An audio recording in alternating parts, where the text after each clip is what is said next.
There we go. It's still playing in my ear. Welcome to the Revved Up Podcast, the NORA After Show, The aftermath. the aftermath of the after. I don't even know. Just got done with our Las Vegas Gen 4 race. Doing a little podcast here. We're going to talk about real racing, fake racing, Josh's real life racing. We're gonna talk about some betting stuff. We're gonna do a little bit of everything, even though Josh is very quiet now that I hit go live. Brother, I'm trying not to look like a basic person. Wait, this is like unrated, right? I mean, sure. We're still on YouTube, so don't get me kicked off of YouTube. Right. Okay, well, I'm not trying to be a basic bitch with just the basic, avatar. Yeah, so I was distracted. But here, give me. No, you're good. Take your time. I don't even know what we're gonna do really. There we go. There we go. His real life dirt picture for his avatar, because he actually went real life dirt racing this past weekend. We tried. Might not have went exactly how you wanted, but you did. It never does. Everybody always says you're in it to have fun, not to make money, and we didn't make money or have fun. Well, then that sucks. It's never fails, to be honest with you. Well, I mean, that's the way. I was pissed off as hell just a minute ago in this damn fake racing, and it wasn't for anything. Well, go ahead. Why don't you get into that while you're hot on the topic? Oh yeah, let's get into it. We like I said, we just got done with our Las Vegas race, and my admin / flatline teammate pissed me off a little bit. He somehow was able to get in a wreck early in the race. I guess I'm assuming he got all of his damage fixed, but I don't know how, because he absolutely knocked the damn wall down and then got hit by another car. So he got in a wreck to start with. He hit the wall, and then he hit the wall again, and then he puts it on my door going through the corner just to like pin me down and keep me, behind him. But then he's able to literally drive away from me, catch a group of cars, and like pass them until he wrecks somebody on the last lap. So it was like, I don't know what I was doing wrong to the point where he was able to wreck his car like 14 times and then still drive away from me. So that's the only thing I don't really understand. Hey Scott, how's it going? Yeah, like I said, I'll look at your stream and see, because I've noticed, I think it might have been the first run, like I was good. Like I didn't really, I think I started like 11th and 13th maybe? Yeah, I started 11th and you started one behind me. Yeah, so like we didn't really go anywhere, and then like about 15 to go, I started coming through the field, but I think kind of like what Matt actually said in the group chat, the runs are almost too short, and I got started making ground. But then like the next run, I feel like I did the exact same thing, and I was junk. Like the same guys that I was just running down are then, blowing my doors off. Right.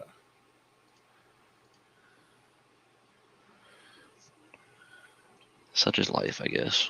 Yeah, I mean, that's kind of the way it goes. Also, not me clicking the Google Doc link you sent me that apparently needs access now. Does it? Supposedly. Oh, you asked to be an editor. Share. I don't know. I clicked the link. Hey, you should have access now. Sorry about that. And it was like, nope. You got it now. So, we talked about the race we just did, which is we're a week behind what we thought we would be. Minor details, Yeah, minor. Slight details. Why does that look so weird? There we go. So this is the race we just did. Finally starts actually racing, 10 minutes into the stream? I don't want to talk about the ending of this race for me. Can we? Why? That's exactly. It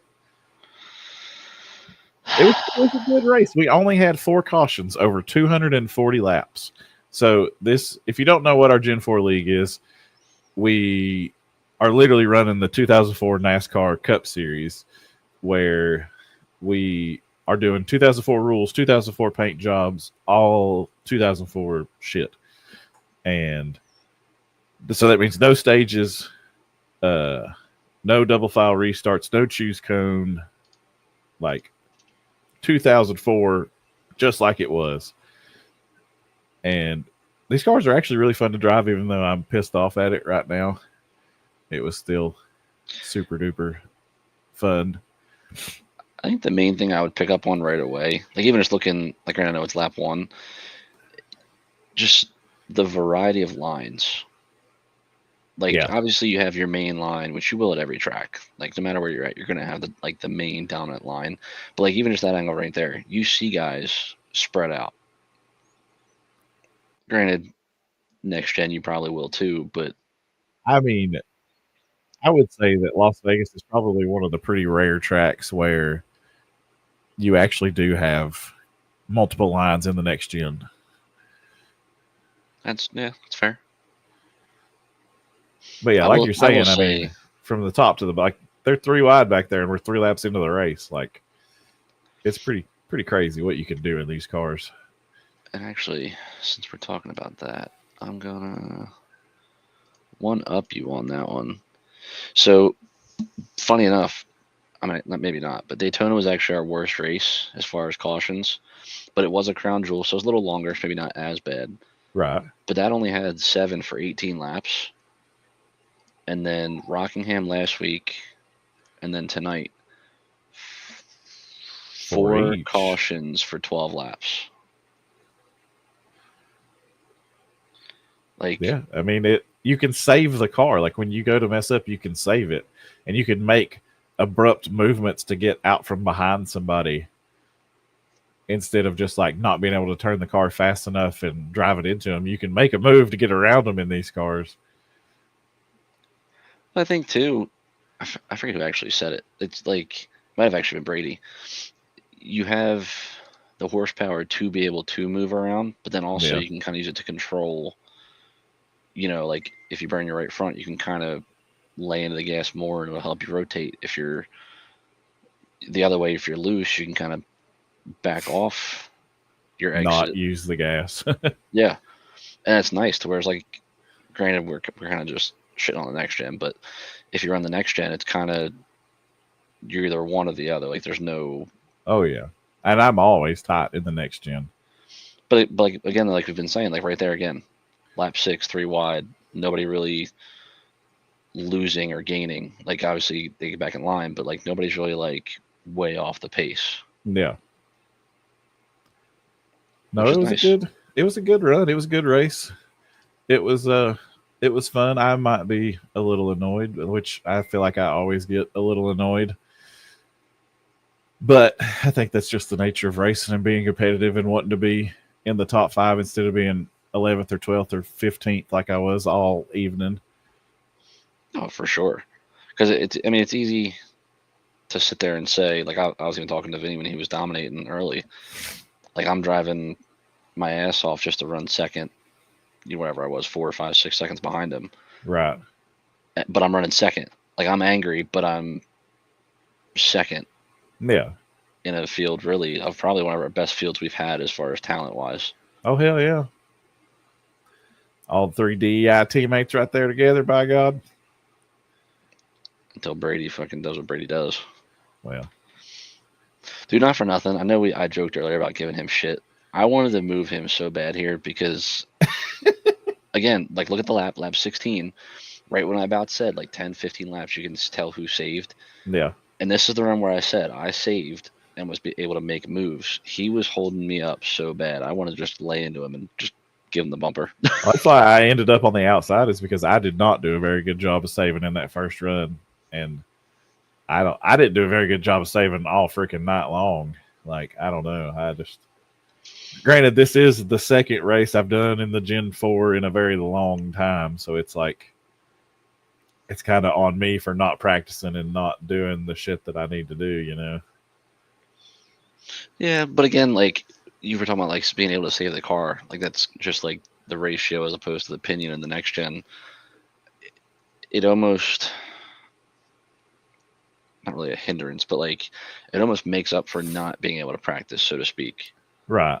Oh yeah. I mean, you could go out and just drive the car. Like, you have the ability to just drive it. Like, it's a driver's race car. It's not. It's the next gen where you don't know what it's going to do week to week. Where it could knock the wall down, or hell, even corner to corner. Like, it could knock the wall down. It could not. It could drive good. It could drive like shit. You don't ever really know what you're going to get with. As Davion says, next gen is hard to drive. Period. Like, that is the truth right there. Like, it's the next gen is just. It's not intuitive. It's not. It doesn't do race car things like you think a race car should do. I mean, don't get me wrong. Again, I don't know. It sounds like we're just shit on the next gen, but it is, I will say, equally as hard. And I think Ryan Bird has said it too, in its own way. Like, each car is hard to drive. 04, Gen 4, obviously just horsepower, raw power, as my new show, not new show, but the show that I just started watching again, Tool Time. Oh, hell yeah. Yeah, hell yeah. I grew up on that shit. In the Tool Man, more power. Huh? Yeah, there you go. But so, like, Gen 4 has that, to whereas the next gen, not necessarily the power, but you have the pinion. And like you said, like, just not knowing what the car is going to do from lap to lap, the dirty air. Yep. It's just all different things. Davion said basically Gen 6 with wide body kit and low horsepower. I don't think it would fix it completely, but I feel like if you put horsepower back to the next gen, it wouldn't be hated as much. Oh, hell yeah. If you didn't change anything on the car other than adding horsepower to it, I think it would make the racing better right off the bat. Like, there's 3 things I think they should do to the next gen to make it a very good race car, which is take the underbody off of it, narrow the tires up slightly, and then add horsepower.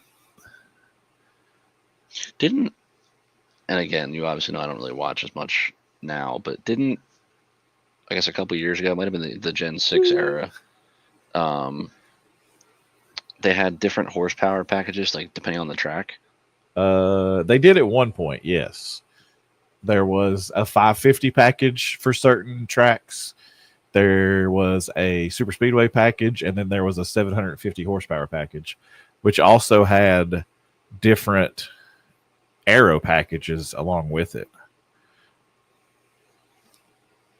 That's right. That's when you had, what was it?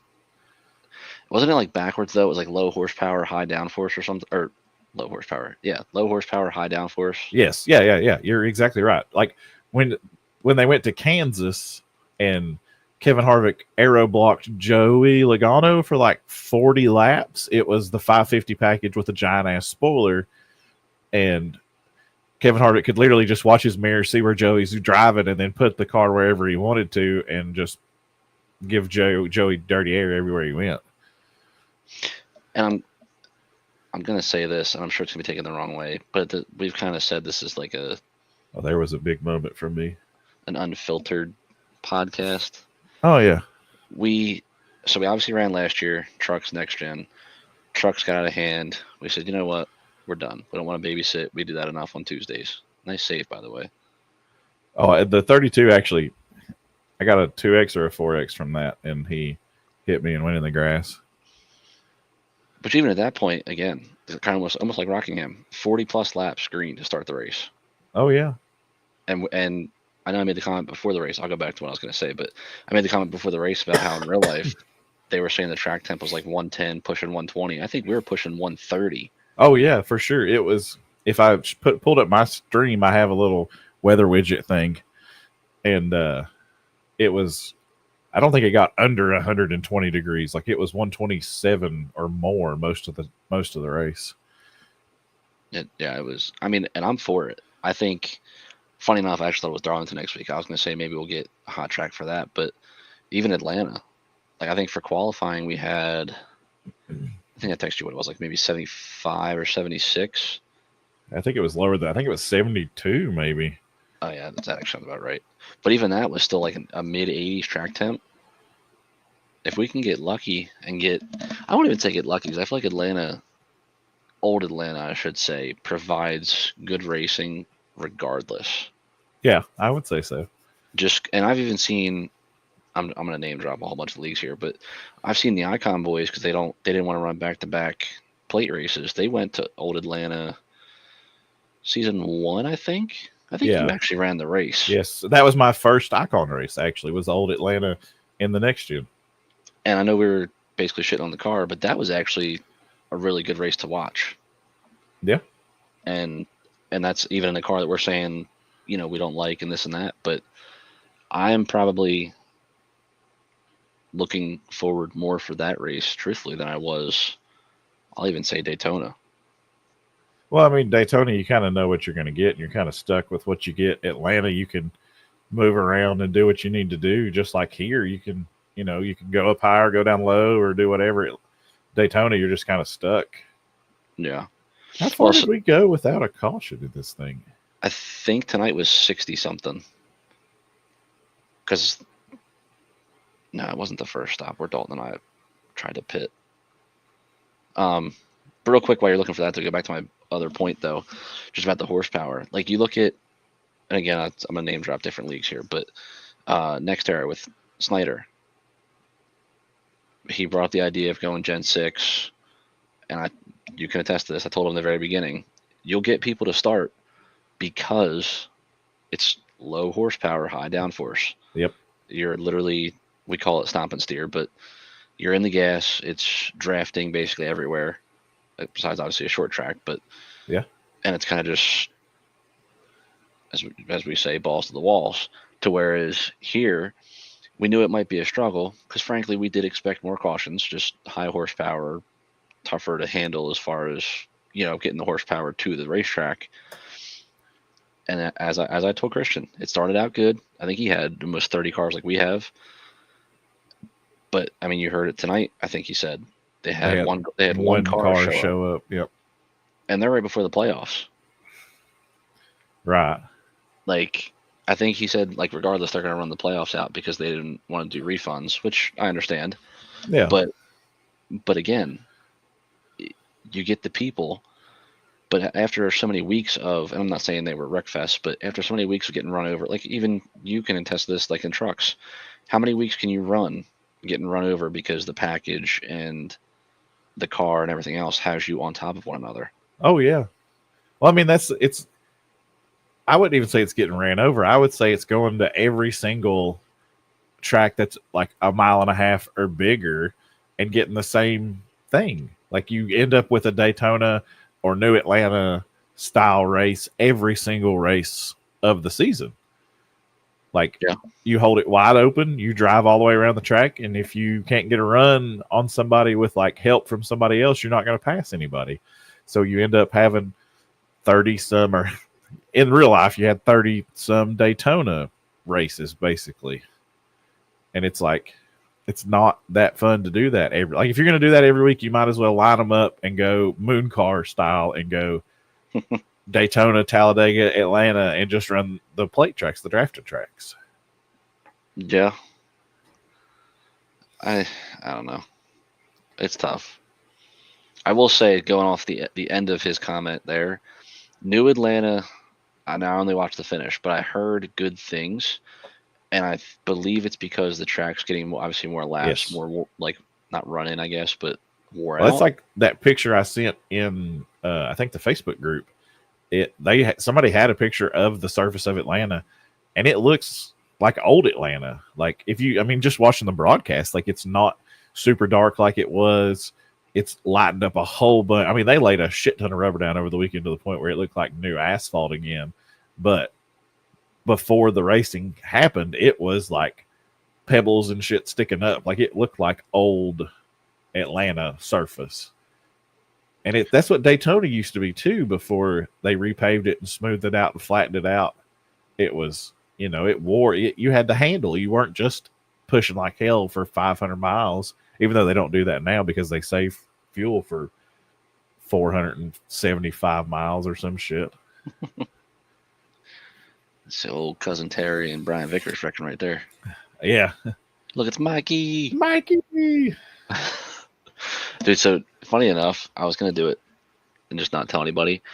I was going to go through, like, once the entry list is posted and I make the grid and whatever, I was going to make everybody's name, like, a part of the real life counterpart. So, like, I think for me, I was going to do, like Dale Conover Jr. or something. For you, be like Michael Height or, like, Cody Waltrip, like, just stuff like that, and just see, like, people's reactions for a week. That's pretty badass. I was like, that. I don't know if you can get in trouble for that. No, I don't. I mean, I would say that we would get in more trouble for using realistic. There's a Joey just moved up on him. I think he said in the Facebook chat that he got tight and then didn't think Matt was there. So this number 5 car right here, had that damage from hitting the wall, which, I mean, it's not a crazy amount of damage, but there's damage there. And then Matt hits him again. And then in the last run of the race, he knocked the wall down twice and drove away from me after knocking the wall down twice. I just want to point out, Cody, because that comment right there, I don't think you were here yet. Actually, you weren't. This was 2 years ago. So Darlington, Dalton Tucker, I would argue, is probably his best track. He dominates the first 2 stages. Like, I won't say leads every lap, but he leads 90% of them.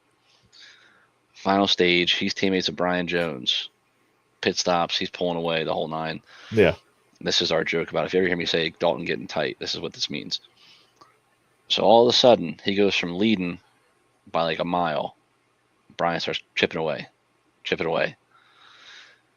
Then all of a sudden, Brian's at his bumper. I think Brady might have been in the chat with me. I'm like, I think I know what's going on here. Brian gets by. And I'm like, all right, maybe Dalton burned his tires up. I know Dalton's too good to do that, but I'll give him the benefit of the doubt, whatever. So I'm watching. I have my caps up. Staying on his bumper. Doesn't fall back, doesn't lose time, stays like within 0.3. I'm like shaking my head. I'm like, dude, and that's what he says. He keys up because I made a comment. He goes, I don't know, man, I got tight. Oh, there you know. I know all about getting tight. So that's just the joke, like, and it's funny, like, that's the thing though, like, about like Dalton and I can joke about that, and like it's funny. Granted, I still despise him for that night because it was like tonight, I'm driving my rear end off just trying to be competitive, and these two are doing this however far ahead they were, just laughing and having a good time. Right. But no, it's all fun. I still hate you for that, Dalton, but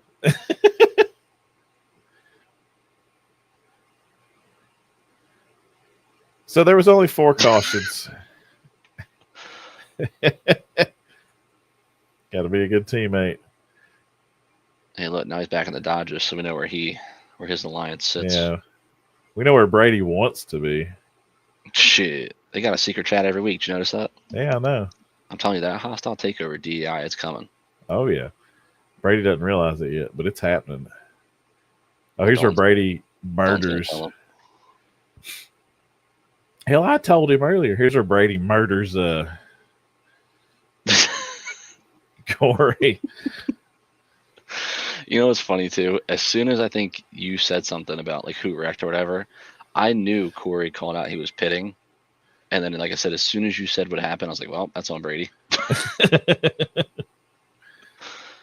was the same thing with Vinny, though. Like, I think, I mean, he said he was in the wrong chat, but I didn't even hear him over, like, the team chat that we had. Right. I didn't have that team chat. I entered the name wrong and didn't have it up all night, so I didn't hear it. Yeah, I didn't hear anything, and then he literally got spun right in front of me, and I was like, "Oof, oh, well, that's on Vinny." Dalton, I completely agree with that. I stepped on the baby leg, as Blade calls it. So what? So this is the third caution of the evening. Oh, this is the 32 getting turned into the 10 and the 10 coming back up the track.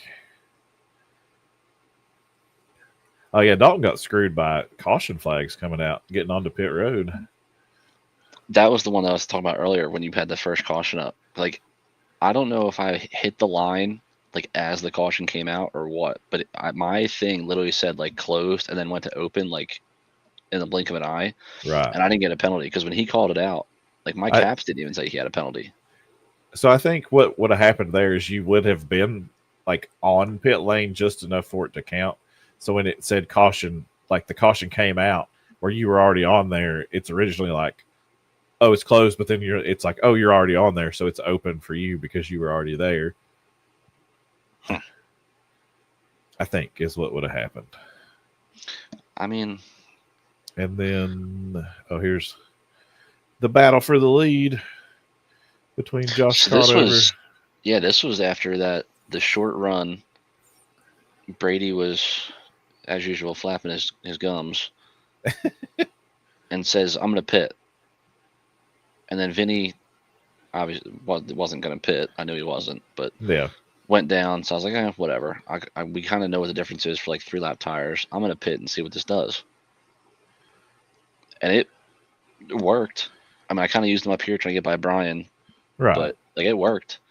And it gave me the extra fuel to do what I did at the end of this run. I think I went almost like 15 laps longer than some of these guys. Yeah, you went a hell of a lot longer because you said Vinny pitted like super early in this run. Actually, yeah, he might have been 15 laps. I think Brian and like maybe Dalton or whoever was running fourth behind us here was like 5 or 6 laps. I think as soon as I passed Brian, he pitted. I forget, maybe Presky, maybe. I think Reader pitted when I did too. Right. But yeah, and then I went downhill from here. So we're green from here on out, right? Vinny's already. We had the caution with like 20 to go. Oh, there it is. Because this was when. Oh, yeah, this is where Vinny gets spin. Okay. Because this is when, if you look at the top, I ran these guys down from half a track, and I was within 2 seconds when he gets spun right here. I think this is like where he gets spun because the 12's right behind him. Yeah. Yeah, because there's your top 3 or 4 right here. I think it was Vinny, Brian, and Moultrie. Yeah, that's the top 4. Minus the 12 car because he's a lap down. Well, and Clebo was actually lucky dog because I think at this point I was 4th. Oh, right. I think. This is the lap because he gets passed by those 2 people and he's like, I'm pit. But he doesn't call it out.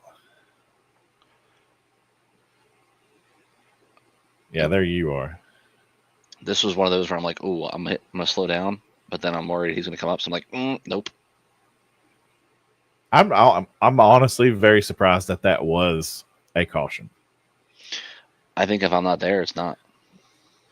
To be truthfully honest with you. Yeah, that's probably fair because if you watch the replay, I went back before I ended my live stream of the race and watched it, and it does not look like it should have been a caution. I think it's one of those like where Gladys was saying at Daytona, like maybe the next gen race, like if somebody spun, it wouldn't have been a caution because there was nobody there. Right. And then like I just happened to be there. Dalton said, hey, guess where I was at that point? On the pit road. I was just about to say you were a lap down because your name went by on the top -1. He's right there. He had already pitted, though, so he was a lap down. He was coming back around. It's funny because, and I know we have it on our sheet to get to, but like everybody knows, like Dalton's gonna get his wins. I'm not even gonna say win. Like you expect him, Vinny, Dustin, Bryant. Like you expect these guys to win multiple times. Oh yeah. Like when Dalton gets heated up, he's like Vinny. Like he will literally lead flag to flag if it goes green. He said it went from being top 5-ish to being 19th. Well, good. You deserve that. Because I'm pretty sure. Yeah, you're still second in points. You're literally 26 ahead of me still. Unofficially, obviously, but. Did Smith get second? He did. Oh, look at the sideways back there, hanging it out. Dude, what annoys me about that too is I hit the wall, and then like I was saying before we started this, like it just kind of sucked me in. I was back, I think, a second and a half, 2 seconds, and then was starting to close back in on these guys again too. Right. It just wasn't meant to be. Yep. You're right, Dalton. It does. All right, let's go to this view for just a minute. Dalton, you know, as much as I like to bust on you, you know you're going to click off, I would argue, probably close to 5 wins. And what's crazy to think of, too, like if you look, granted we're only 3 races in, we maybe 3 different winners. Vinny has 1. Moultrie obviously wins tonight, so that's 1. And then the Talent has 1.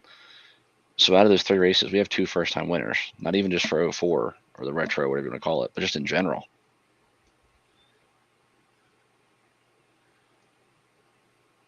Oh, stop.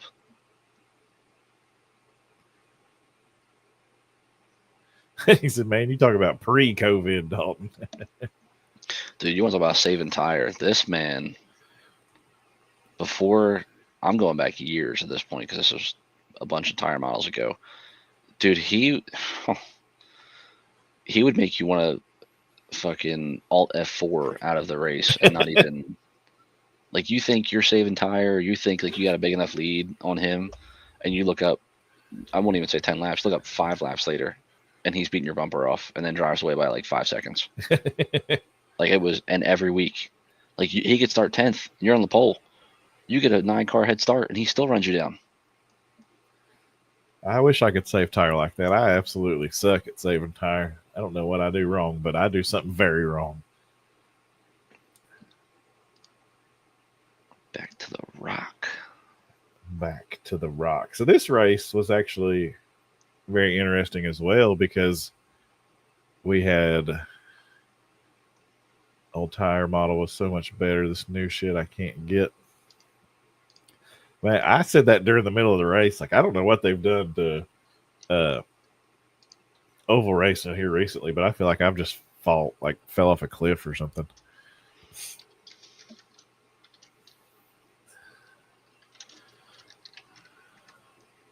I'm editing our sheet as we go, but just so we know where we're at. But see, like, it's funny how he says that, and yet, again, tonight, he was still by far the fastest car long run. Right. I mean, I would say one of there was quite a few cars that had pretty good speed for a long period of time. I like this. We're zooming. Yeah, we might go a little faster, actually.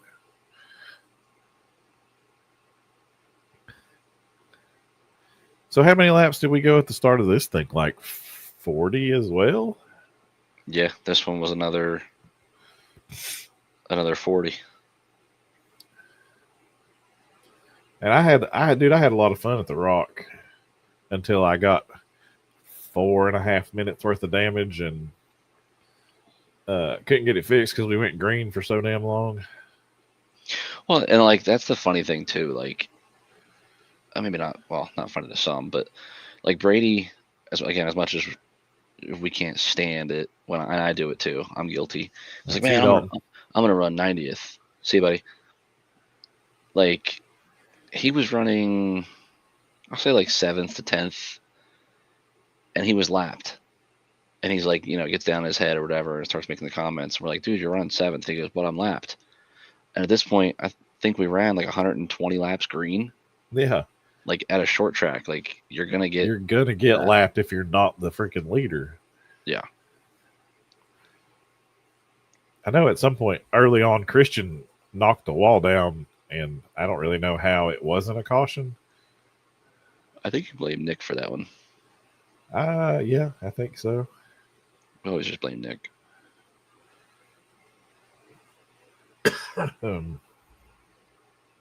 Man got the flu from his bedroom.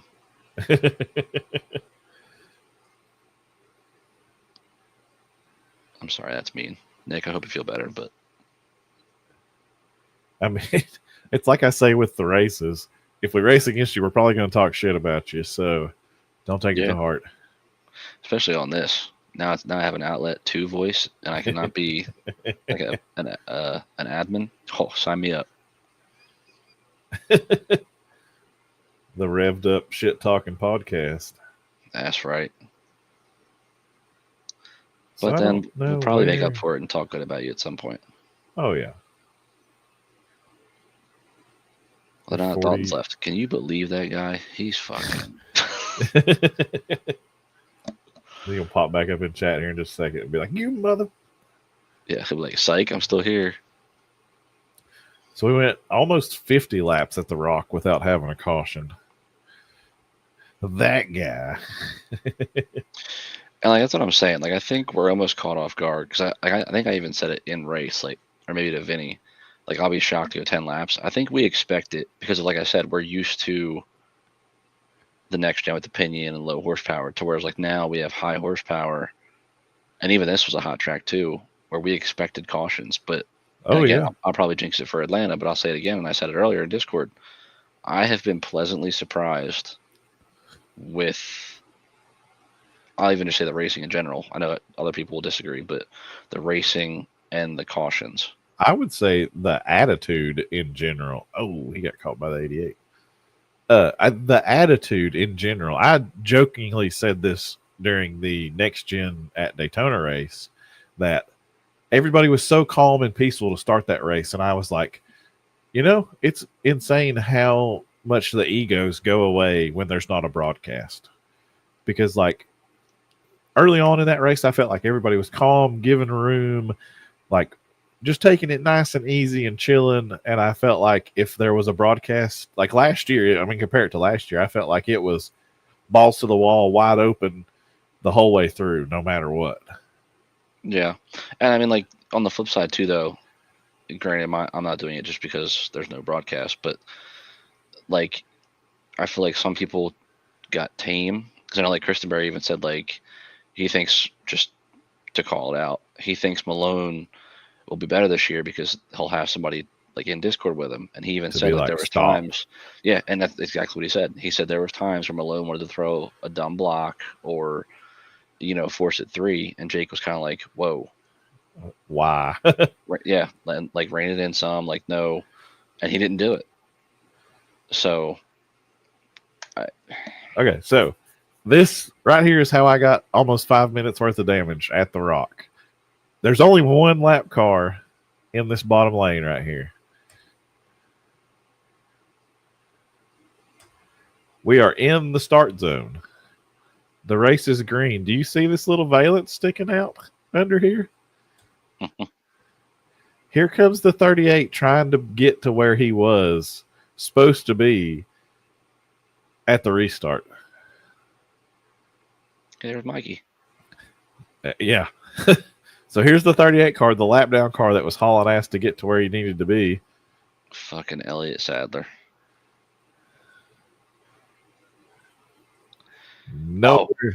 Nowhere to go. Because I just saw it again, it'll remind me of again tonight. This fucking guy, not you, always gets the wall, another car. He actually hit him there. It was close. But Brian Jones, I've seen that man head on in a truck keeps his engine somehow perfect, and wins a race. Right. I've looked at the wall the wrong way, and my shit blows up. I mean, that's all I really wanted to talk about from this race, because I got that ruined my night right there. And it was like this guy not knowing where he needed to be, not paying attention, just. I mean, I will say it's still early, and obviously, like you said, we're doing 04 schedule, 04 rules, the whole nine. Wave rounds are on, but I think it's something with, which I guess technically is accurate, because as I pointed out for Daytona, they don't technically actually wave around once they are behind the pace car. It's like, because I think it was for actually Daytona, they restarted outside line in front of the leaders. Like, I think Kurt Busch was leading at one point, but he was like the 7th car in line. Oh yeah, I think it was Tony Stewart. Or it might have been, yeah. He was literally like 8th or 9th, but was the leader of the race. And it was lap down cars to the inside, and then cars that were technically on the tail end of the lead lap were in front of the leaders. Yeah, which I think might be why like we have some issues some nights, because technically I guess iRacing is right. Yeah, you wouldn't get a wave around. You would have to race your ass off to stay in front of the leader. Yeah, which I might actually edit that, but I kind of like how it's going now, or we just clear, but I don't know. So, I mean, like, literally. Yeah, because it was from here on where we went green for, I think, next it was like 120 laps, basically. Yeah. There it is.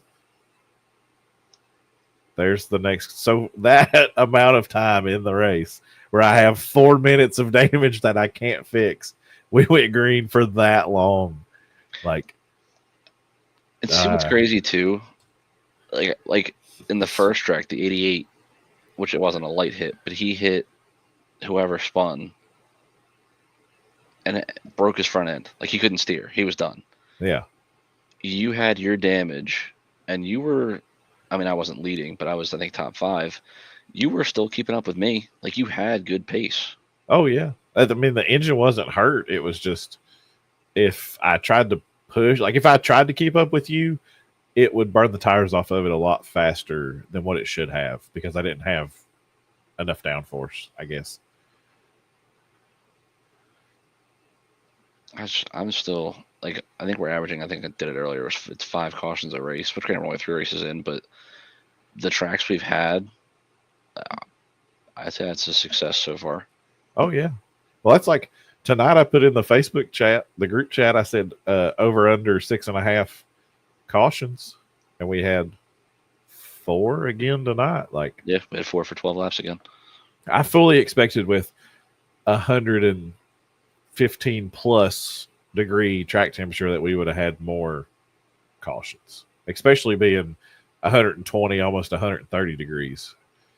I think at one point we did hit 130. I think I looked down and it was like 131.5. It did. It went over 130 at one point for sure.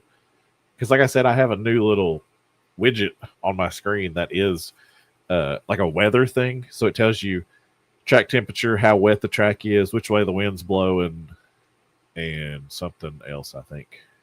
Oh, you fancy. Oh, yeah. Fancy like Applebee's. I want a date night, baby. I hate that song so much. I mean, you teed that one up for me perfectly, though. Yeah, I know. All right, so we got Vincent Arthur in victory lane at the Rock. That fucking guy. That guy who blew his engine at Daytona on his own. Oh, he did. That's right. I actually tuned into his stream like right before that happened. Oh, that's the dual shit. Hold on. Oh, God, that sounds terrible. What? Davion's. I'd like to see y'all race in the rain on a road course, old Nationwide cars for a stream. I mean, I'm down. So, the only arena I've done, and actually we didn't even have it, would have been the Daytona 24 this year. Can you run next gens in the rain? No. Damn. I was gonna say I would do that. Take them to Coda just like a couple years ago. No. If you try, there was a glitch you could do. You might still be able to pull this off, but I don't know if you can or not. But there was a glitch to where you could get rain tires on NASCAR cars, but you can't do it otherwise. Yeah, it's kind of weird. And just to touch on too, I think we'll get to it likely at the end or somewhere, like because it was brought up before. Oh well, why are we qualifying for the week before? Again, if anybody watches this, I know Dustin and Cody have theirs. Obviously, this is nothing. Not trying to copy them, but it's just so if we get over that 43 mark. Yes, we haven't had over 43. Yes, we may not, especially because the season's already started and it's kind of tougher to get guys in. But it's just in case. That way, 1 week if 5 guys join, we have 46 on the entry list, and we need to send somebody home. The broadcast doesn't look silly with 3 guys saying out before the race even starts. The grid is set. It's not messed up. It just makes everything look, what's the wording? Aesthetically pleasing? Yeah. So, well, I mean, it's also not even just aesthetically pleasing. It's also like qualifying ends, and then we have, 2 minutes to grid to be like, okay, you're out, you're in. Like, yeah. If we did it normally, yeah. It would be a hurry and a half to be able to be like, okay, tell these guys they're out. Also tell the broadcast these guys are out. Like, it just makes it easier if we ever get over that 43 number. Well, you can use, I think, last year's trucks for a perfect example, too. I think, obviously, there are only 36 trucks. I think for the first 3 races, we had like 40. I went home. I didn't qualify for like the first 4 or 5 truck races. Okay. I thought it was 3, but yeah. So, okay, so there you go, though. 4 or 5 races. I think it might have been 3 because I know for a fact I missed Las Vegas. Okay, so yeah, that was 3. I might have missed another one after that, but I know for a fact I missed Las Vegas. But even then, though, I know for Vegas, it's not like you qualified last. No. I was in the middle of the pack. I was just I think I was the slowest guy that went. Like, I was the fastest of the slow people. I was the first one to go home. Right. But like, and then they wadded them up off of turn 4, like lap 2. And it was like, oh, great. And all these guys just wrecked and I missed the show. And I'm sitting at home while there's 14 totaled trucks. Like, yeah. But it just, like I said, though, it just looks silly because, like, obviously you were one of them and then whoever else didn't make it. Like, it says you're out when I guess technically, yes, you're out. But you didn't even start the race. Yeah. And then it's just, I don't know. I'd rather just, because then you had, like, I don't think it ever happened this way, but if you have like 6 people on the bottom lane that are all going home, a guy that just qualified, say, 17th gets 6 free rows. Yeah, it's now starting 11th or what, however, whatever the math is on that. But and then pit road looks funky because then you got all those stalls open. Yeah. But it's just, again, kind of touching on a question that we've had that might not seem smart or make sense for now, but well, I mean, personally, I would like to get laps in before I went out and tried to do before doing a qualifying. Now I know I can start a test session and go run some laps on my own, but like, I feel the same way they do, where I would like to get laps, get the practice session in and then qualify. But at the same time, it's like everybody's on equal playing field. Like, you have to put your lap in the same as everybody else. Yeah. I mean, and then you actually kind of hit it like right on the head basically too. Like, everybody's even. Like, obviously some guys that have the ability to get on, there is a 15-minute practice, but realistically, and I've looked at the sessions, there's only like maybe 2 people that have actually used said session. Right. Like, everybody else, whether it's a private test or, whatever, joins, does their laps, and then either hangs out just to see, where they end up, obviously, or bounces. Is this where Vinny blows up, or did that? I I think this is where he. Yeah, because he's up at the front. Sorry, Vinny. I'll say, as Dustin says, this was the good old Fanatec H pattern shifter. There it was. I just want to point out, Moultrie wrecked here. I'm pretty sure he DNF'd. And then he wrecked the Rock and then just won tonight. Yeah. And it's still 10th in points, unofficially. Right. Vinny actually sits on pit road for however long it takes to fix a blown engine and comes back out there later in the race. Gotta do what you gotta do. So this was like one of the first races where I've not been racing, and I sat down and just watched the whole broadcast. So how is that? It's good.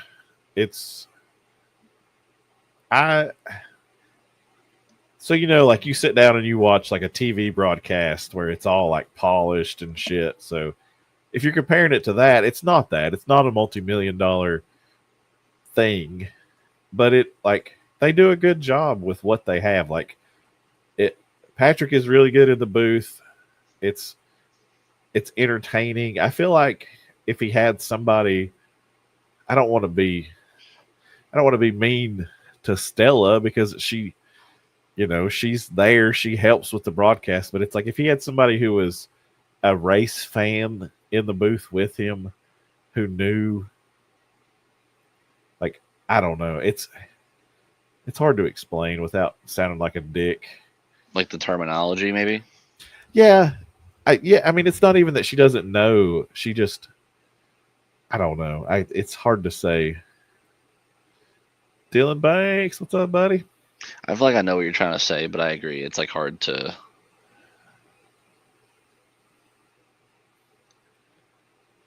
He's tried with Douglas Ross. I don't know who Douglas Ross is. I think I've seen him in the chat. How was that, Jay? Jay watches them because they're all like, Jay lives like an hour away from me. Patrick lives in Greenville, which is like 30 or 40 minutes away from me. They all live pretty close around here. Brady said, if Christian didn't want to race and he wanted to be in the booth, I think that him and Patrick would be a very good team. I think, and then like he said with VRN too, I think that was actually really good. But I think because we tried Christian, when Stella was on vacation maybe last year. Yeah, he did one or two races with him. So Brady brings up a great point here. VRN. So what's his name that did VRN? Trevor. He reminds me of Stella. Like him and Stella are the same kind of person where it's like they're good broadcasters. They're good at what they do. They can call a race, but they just don't. They're not like true race fans. You know what I mean? Like, yeah, it's that. Dylan said, "Hey, Joshy Poo." Jay said, "Wasn't bad at all, brother. He carried VRN." Let's see.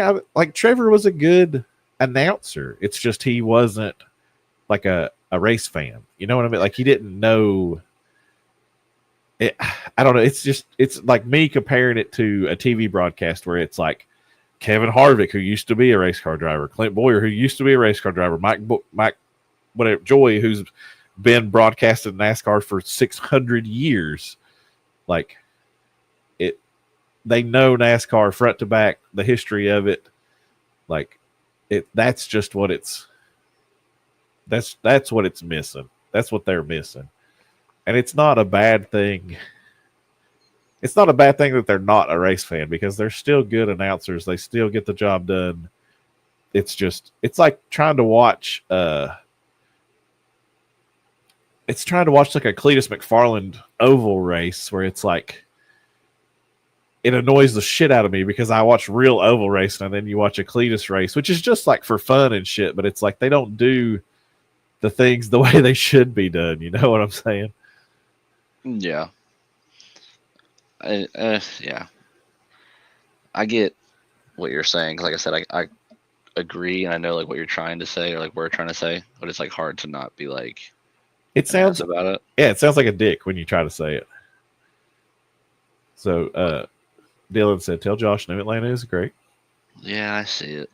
The Freedom Plus announcers, like they brought in Larry Mack, which was great, but then they put him with whatever the dumbass's name was, and it was just like it's like Rick Allen but worse.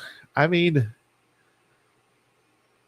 I would damn near go that far though. No, like I wouldn't go that far. Like I wouldn't say they're worse than Rick Allen. I think, and I could. You can obviously step in if I'm wrong. I think they work well together because they have like the chemistry, and like they obviously can bounce off one another. Yeah, exactly.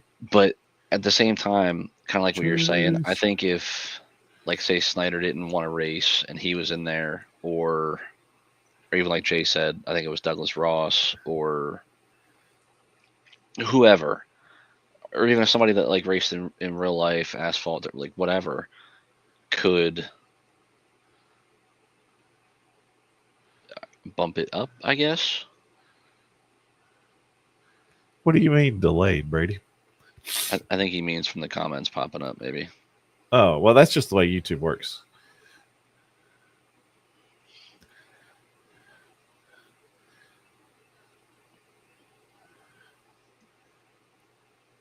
I don't know if I believe that, Dylan. I don't think NASCAR would ever listen to the fans on anything. But yeah, like I don't know. They're good. They're good together. They're good for the price that they do. Like they are leaps and bounds better than some of the streamers, like broadcasters that I have seen do races. And just to clarify too, Patrick, Stella, if you watch this, we are not dogging you. We're not. No, I think he's a great broadcaster. I think he's a great dude. Yeah.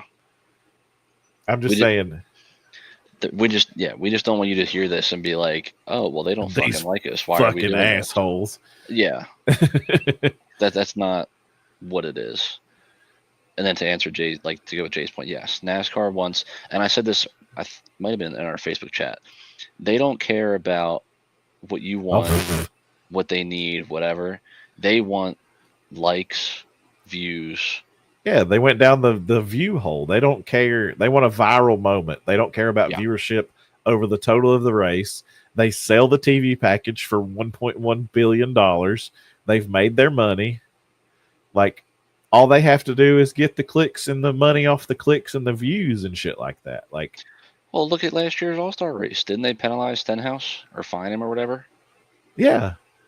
He punched Kyle Busch in the face and they fined him a shit ton of money and then turned around and used it for every advertisement, like, up to this day. Like, yeah.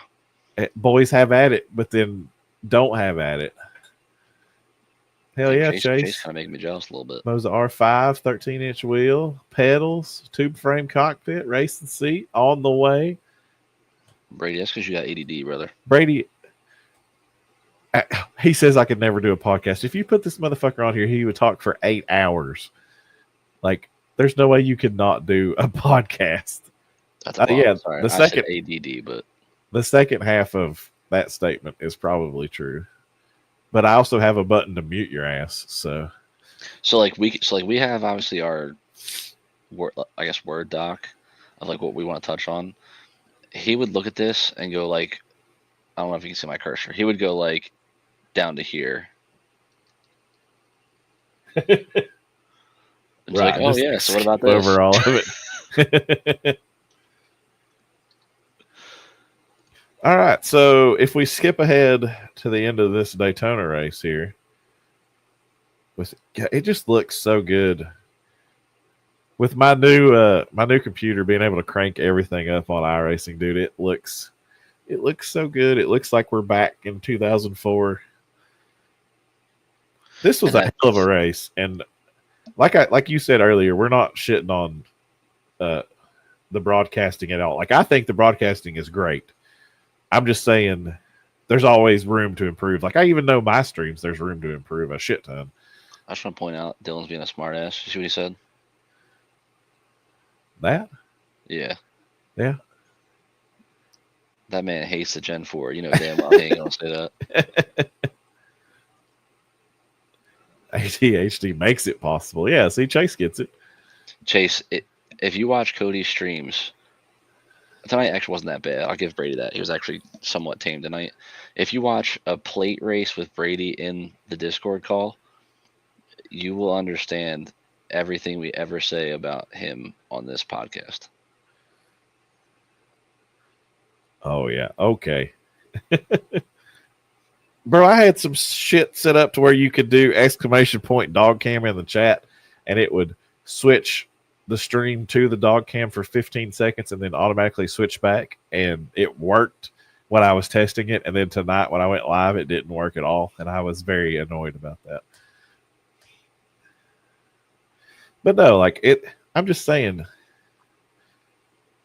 these Patrick and Stella are probably a couple of the best YouTube broadcasters I have seen, because there are people that charge more money for them and do a terrible job. Like, they do a great job. I'm just saying, like, that's what I said earlier. To me, it's like I'm going from watching a Fox broadcast with, Mike Joy and people who know everything there is to know about NASCAR. Then you go and you watch, like, not even just saying Stella, like watching the Cletus McFarland streams where it's like, we're just out here having fun. And it's like, I'm trying to watch a circle track race where it's like, y'all aren't doing it the way I think you should be doing it. So it's not even that they're not doing it right or good or bad or whatever. It's just like the way I think it should be done. So that's just me being an asshole.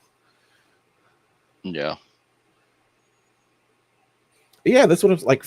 Patrick does a fantastic job of calling these races. Like, compared to Clint Boyer trying to be like, like, Clint just steps all over his tongue and can't even get nothing out. I also agree with this. We need Larry Mack back in the booth.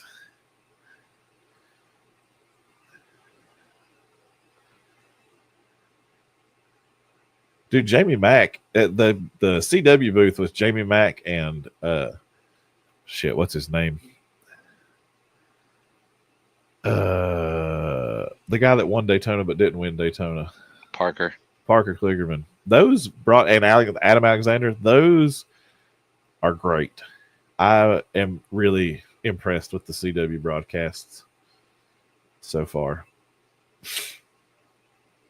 That's what I'm saying. Like, Patrick does a great job because he's not only being the lead broadcaster, he's also like the producer and going and finding battles and shit. Cliggy in the booth. Not even though, Dylan, because like tonight I was actually pushing like tight, and I still have fucking love tonight. Yes, the CW booth is so far this year the best booth.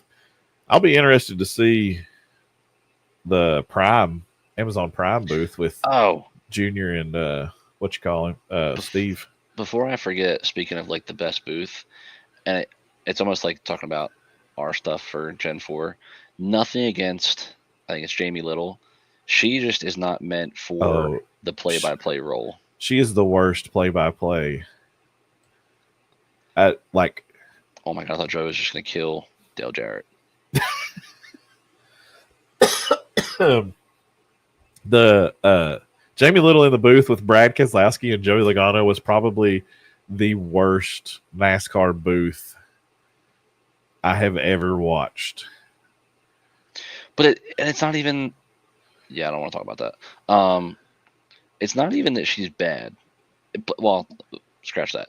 Play-by-play, yes, she's not the best, but she is a pit reporter. Like, that's where she shines. And she is a great pit reporter. Yes. I mean, you guys got to expect that, though, at this point. Like it's literally a running joke that Fox has all those commercials. Oh yeah. They were talking about how the Daytona 500 sold out the commercials before the race happened. It's the Super Bowl, baby. Everybody wants to be in it. Oh, Brady getting yeeted right there and saves it somehow. I will say too, one thing I do wish that either I don't care if I have to pay for it, but like we could get Pat for these races. Or not even the one that I was going to get, but an older style ticker. Right. Like the one that we were going to have that was like the NBC style. Dude, if we could have had that.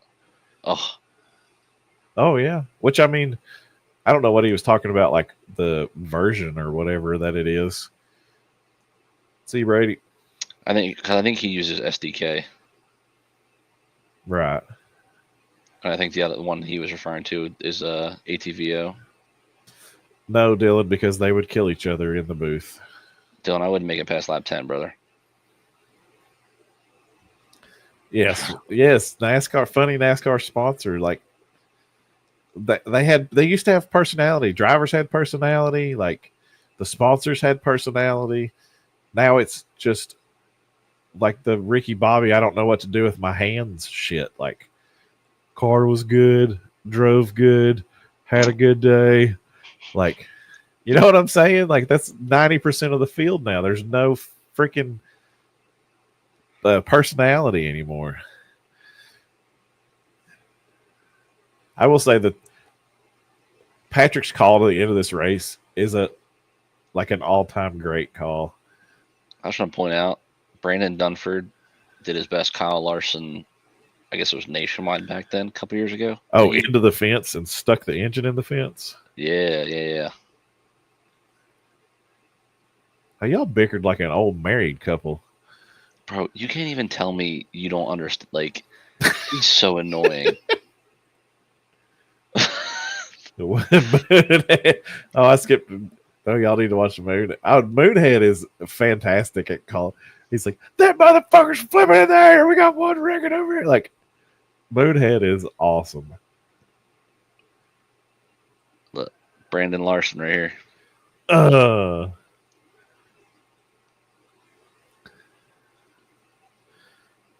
See, I'll wait till it pops up to touch on it, but to go with what Davion just said.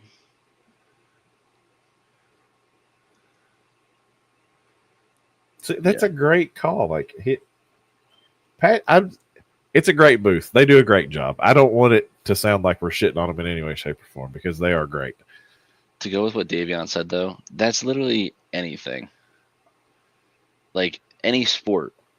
I don't even know if you watch basketball. I don't think I've ever actually asked you that. But like, all you hear now, Jordan versus LeBron.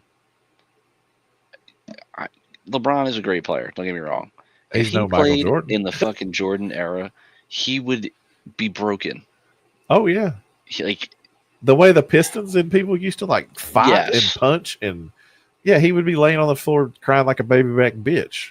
Yeah, and but it's the same thing even with racing though, like Davion said. Like, I think there's a very select few that could and would have been even remotely successful. Yep. But that's, I also agree with this comment. But how many times do you see, like, just say Sam Mayer and Ty Gibbs fight when they ran Xfinity together? Well, I mean, most of the time you see Chandler Smith and Cole Custer where somebody throws a little baby bitch punch and then runs away, and then the crew members get involved. Like, I think you should let them fight. Like, make them take the fucking helmets off, let them throw hands, and as soon as somebody ends up on a car or on the ground, break them up. Like, let them get it out of their system. Oh, yikes. Who? He runs Icon. He actually, funny enough, he used to run NORA years ago when it was dirt. I don't even know. I'm guessing I had beef with him at some point or something. I know that's who Brady put in his car. No. No. No. Damn, Dylan went in the fucking receipt drawer for that one. Hell yeah. As soon as he said the 19 car from Nashville, hell no. Like, we're supposed to be teammates, motherfucker. Like, drivers don't forget. That's wild. All right. That boy really went there. We've been at this for an hour and 10 minutes. Let's talk about your real life racing shit. Oh my God. This weekend, funny enough, and I joke about it with everybody like at the arena when we get there, we all bitch about it. We all complain. It's a shit show, this and that, whatever. But every year they do it, we fill the fucking entry list up. Right. Like they cap it at 90 cars because we run. They play basketball there, I guess. Like it's basketball, hockey, a whole bunch of shit, like smaller arena type stuff. So they cap it at 90 because we park under the arena, obviously, like in the like dressing rooms, like that kind of shit. Right. And like every year it's filled. And like I said, we all bitch, we all get in fights because it's literally a short track, like bull ring type stuff, whatever. But every year we go back. This year, same deal. We struggled on practice night Thursday. I'm really good, almost like tonight, where like you kind of have to play with the throttle to keep the car hooked up. Track gets dry. You obviously have to play with the throttle. Yeah, like that right there was actually, I think the practice, I was actually quick. Just had no speed Friday. And actually the picture I posted in Blake's Discord is from Friday. We finally found speed. The tracks got slick. Driver got his head out of his ass and started driving the car. We started 7th in the B. They were taking 2 to the prelim A main on a Friday night. I kid you not, I went 7th to like 3rd in like 2 laps. Just rolling the bottom, keeping it hooked up, whatever. Right. We get 2nd. We're racing. We have a restart. There's like 3 to go. And this dude in the black car, he's running the top the whole race. Never runs the bottom. Like nothing. Goes from the top to the bottom. Doesn't slow down. Hits me so hard in the rear bumper, it actually like stumbles the engine. Jesus Christ. And at that point, he just drives into my left rear, which as you can see how far his fucking right front is wedged between my Nerf bar and my tire. So we obviously all wreck. And as you see in the picture, I'm throwing my hands up or whatever. Nobody got me flipping them off, but that's, you know, we don't do that. We're nice people.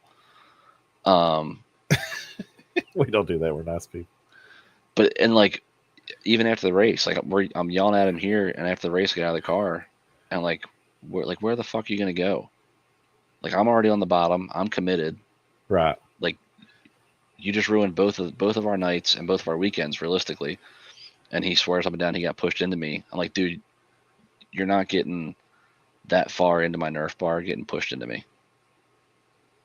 Like, actually, can you zoom back into that picture again? So, see that black cover on the left rear of my car, towards the bottom, to the right a little bit. Well, that too. That cover right there, where the letters are. Yeah. This. Yes. So this is how you know he didn't just get pushed into me too. So that originally is facing the other way and is like covering. Spun. Yes, and is covering the shock. He hit me so hard it spun it around backwards and moved it halfway up the shock. Oh, right. So it's normally like down here and turned around. Yeah. So like if you look at the other side on the other shock, you'll kind of see what I'm talking about. Yeah. He hit me so hard it spun it around. Oh yeah, you can totally see. It's like even with the top of the shock, and then over here it's like at the damn joint, at the home joint. Yep. And he tried telling me he got pushed into me. I said, dude, that's not how that works. It's not how physics work. Yeah. But needless to say, though, that ruined our weekend. We finished 9th, so we ended up putting us, I think we were 5th in the C main on Saturday. If we would have made the prelim feature, we obviously watched it. The track literally was how I like it. Like, it got dry, it got slick around the bottom. That's actually how I won last year's prelim feature, was like that. Not saying we would have won it again, but they had locked in 10 cars from Friday's feature, so we could have had a good shot. We didn't. Had to run the C Saturday, made the B, and that's as far as I can go. My weekend was done. So I don't know if you know or not because it's somebody else's car. What is this little orange? So depending on the track, so if you keep it right there, do you see the top of his Nerf bar is kind of covering it, but like, do you see by the front Nerf bar on the right side of his car, that little box kind of thing? Yeah. So that's the transponder. They bury the scoring loop, I guess you can call it. Right. Yeah, like a wire under the track. Yeah. So every time the transponder crosses, that's how they score you. So like if it's the last lap, kind of like NASCAR just uses obviously 10,000 pictures or whatever. Yeah. But like if we're side by side and we're coming to the line, those transponders send, the timing and whatever. Yeah. Some tracks and some, I guess you could just say organizations use different locations. Right. So a lot of times they use those pouches because the transponder will actually sit in that, and then you can lock it. It's like a little buckle. Right. That little guy. Personally, I like it more on the side just because. Yeah, I feel like that could get hit very easily. Like you could knock that off and keep going and not even like know it. I mean, I'm pretty sure they zip tie like to the frame rail right there. So I don't think. I mean, you'd have to get hit pretty fucking hard. Right. But. I mean, but still, like, I don't know. I just didn't know what that was. No, yeah, it's the same thing that's on the side. It's just like I said, some tracks are different, and they just do whatever they want. Right. Yeah, and it's a good time. I think like when we were talking about it earlier, though, it's like you're not racing micros to make money. Granted, one of the younger kids won. I think they were saying like fucking 10 grand, or no, actually it was more than that. It was like 100 grand or something last year from winning all these races across the country. Jesus. And I think I talked this weekend, he's not even 21 yet, so he's 20. And was going around the country, and he was winning like every big race that they ran. Right. But yeah, like you kind of just do it for fun. Like you're not really, unless you're traveling like that kid is, you're not winning. Yeah, going somewhere every weekend and racing big races and winning. Yeah, that ain't me. But yeah, that was that weekend, and it sucked. But we move on. All right, so let's do a thing. I know we talked about this, but we didn't actually like hammer it out. Oh boy. Championship picks for real life NASCAR racing. Ooh. Okay. So because they did it, I'll ask you, do we want to go 2-2 and kind of make our final four like together? That's fine. Do we just want to go? No, we'll do 2-2. We'll copy what Reader and Dustin did. Okay. You want me to give my two first, I guess? Sure. It actually caught me off guard. I don't even. Oh, actually, I lied. I'd be wrong to not go with our boy where he works now. So I'm going to go Corey Heim. Okay. Not his truck, obviously, but same team. Right, yeah. Track on.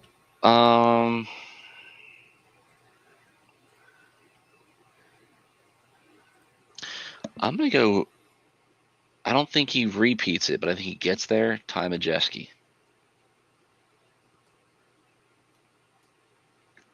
All right, so you got Heim and Majeski for the truck series. That's funny because I don't even know. See, look, you're asking me the questions. I kid you not, though. I literally pulled that out of my ass because I went to NASCAR.com. I had to look at the standings just to even get an idea. I mean, that's basically where I'm at, but I was going to log into something on here real fast and look at like the bets for next weekend just to see what they look like.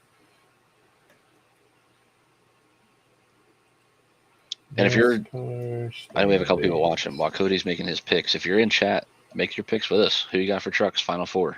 Yeah. For Cup, Davion says Byron, Busher, Bubba, and AJ. Wow.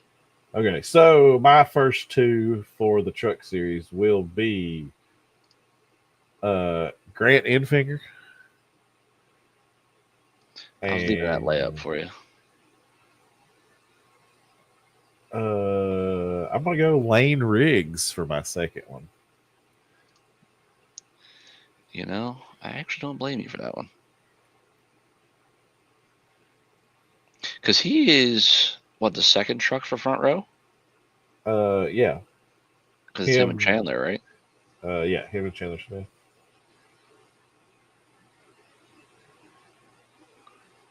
Oh, shit.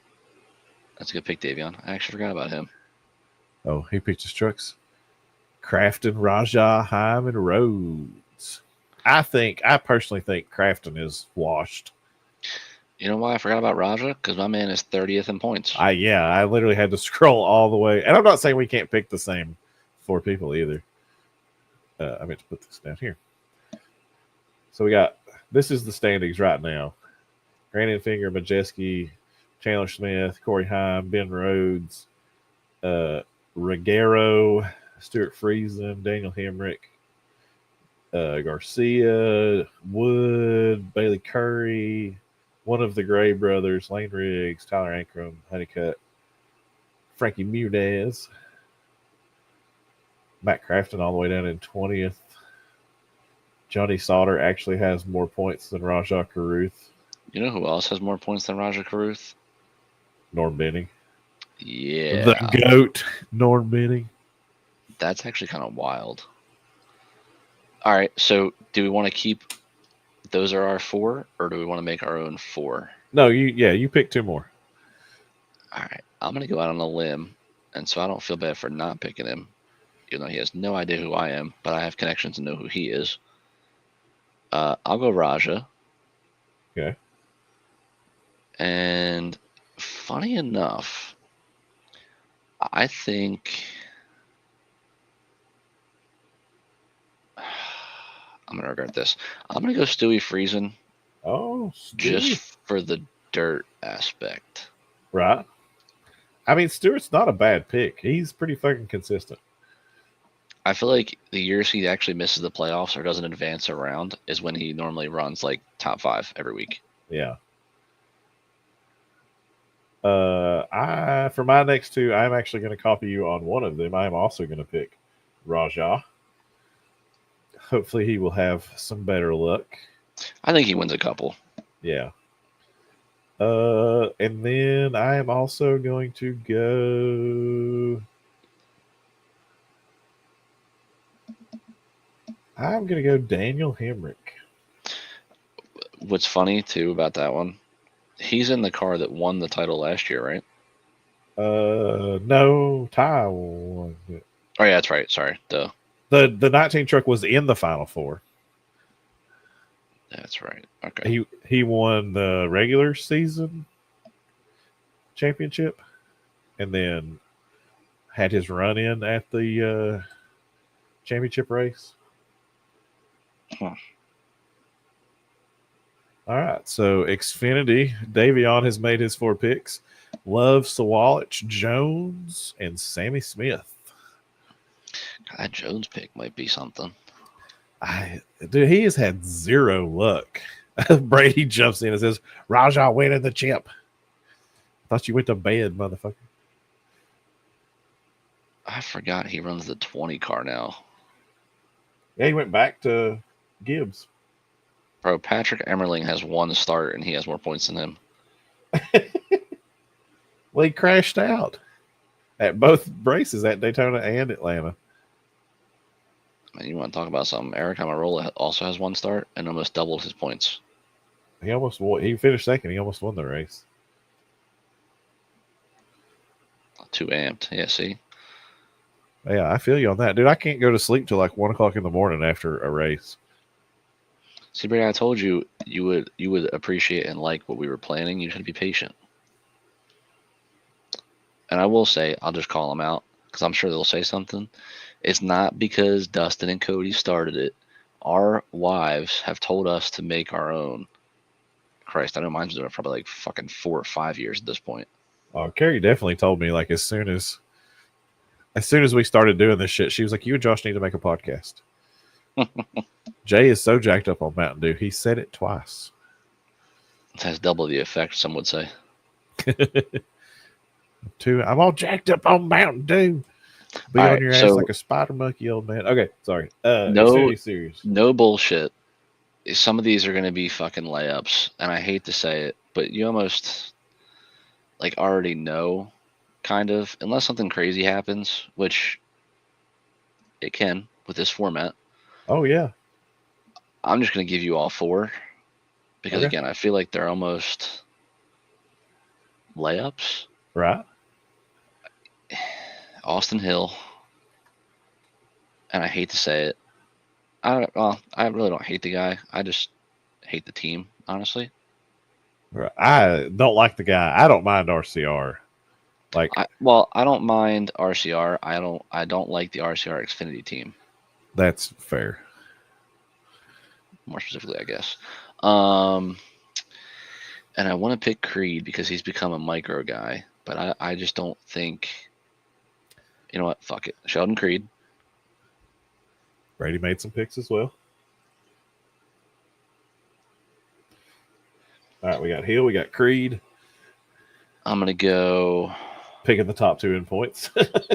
Well, truthfully, when I first looked at this, I was going to pick the top 4, but I kind of want to go out on a limb. Because I do think, truthfully, and I'm not going to pick him, but I think this could happen, Love will get hot at the end of the year, and I think he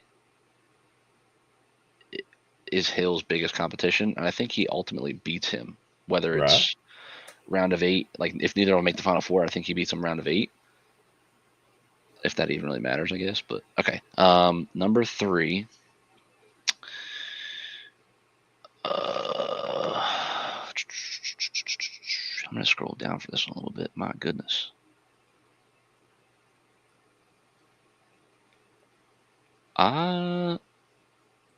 Actually, no. I'm going to go Carson Kvapil.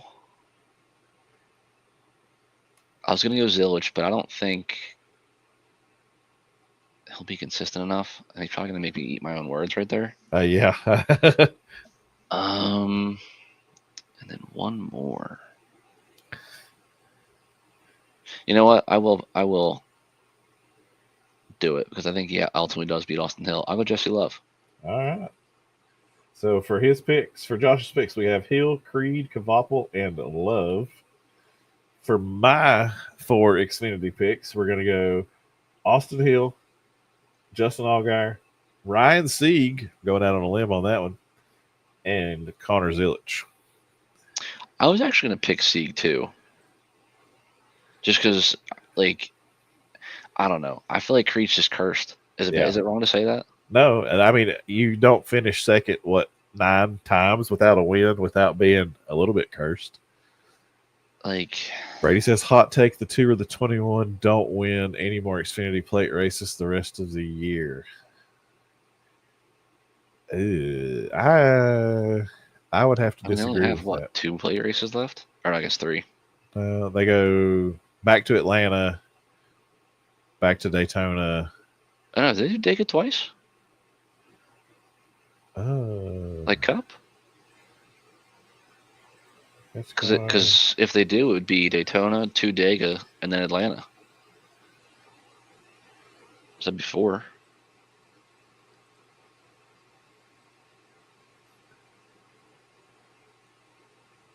Okay, so we go Talladega. And then Dega in the playoffs. Do they not go back? There's Daytona again. And then back to Talladega. So they got 3 more. Oh, they don't do Atlanta again, like Cup does. Huh. Okay, so yeah, 3. I don't know. That right there. I'm excited for that one. Is it the Mexico? The Autodromo Hermanos Rodriguez. Mexico City, baby. You know who's winning that one? I'll say he sweeps the weekend. Ooh, sweeps the weekend. Suarez? No, SVG. Oh, SVG. There's no way you don't put him in a road course race, right? Oh no, that's why I was looking up the bets to see. Granted, it's a little ways out, but I have a feeling he's going to run for Trackhouse that weekend, or whoever, Hendrick, whoever, and I think he'll sleep the weekend. Do we not have? Okay, here's NASCAR. Is that NASCAR? That is not NASCAR. They might not have it up yet because it's so far out. Oh, the entry list for that? No, I was trying to look up the NASCAR bets. Oh. Because I was going to say to put money on SVG for this weekend. That's a good point. Did I give you my 4? Yeah, Hill, Allgaier, Sieg, and Zilich. Yeah, Hill, Allgaier, Sieg, and Zilich. And then for the Cup, I'm gonna let you go first on this one. Didn't Davion give us his Cup picks? He did. I believe that was his first. Byron, Busher, Bubba, and the AJ is going out on a limb. So we got Brady's. He gave us Raja for his truck. He gave us his Xfinity. Brady says hot take SVG wins Roval and makes round of 8. I don't think it's a hot take. I think he has to get more aggressive and survive. Okay, so for my Cup picks, I am going to take Blaney. Boo. I mean, I am going to take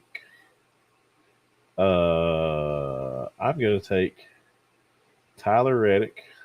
Oh my God, Brady just had the most hottest take I think we've actually ever seen from him. Hamlin wins the title. You, ooh. Blaney, Reddick.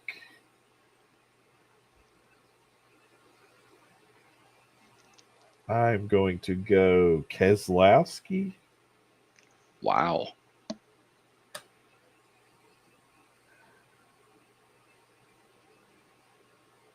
And I'm going to go. I'm gonna have another hot take right here. I'm gonna go C Bell. That's not a hot take. I'm gonna go with no Chevys in the Cup Series Final Four. That's my hot take. There's your no hot Chevys. Take. Okay. Yes, Davion.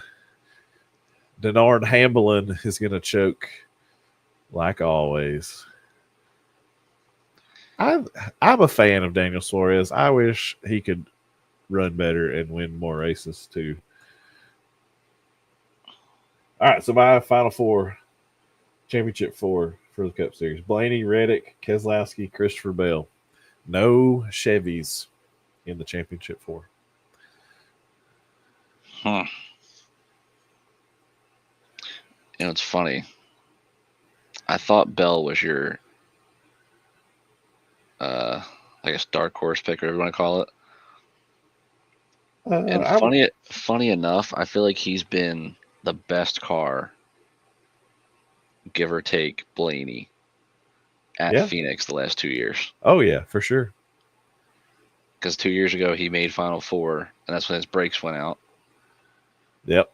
When he arguably would have walked away with it. And then last year, I think he led a bunch of that race, didn't he? I think so.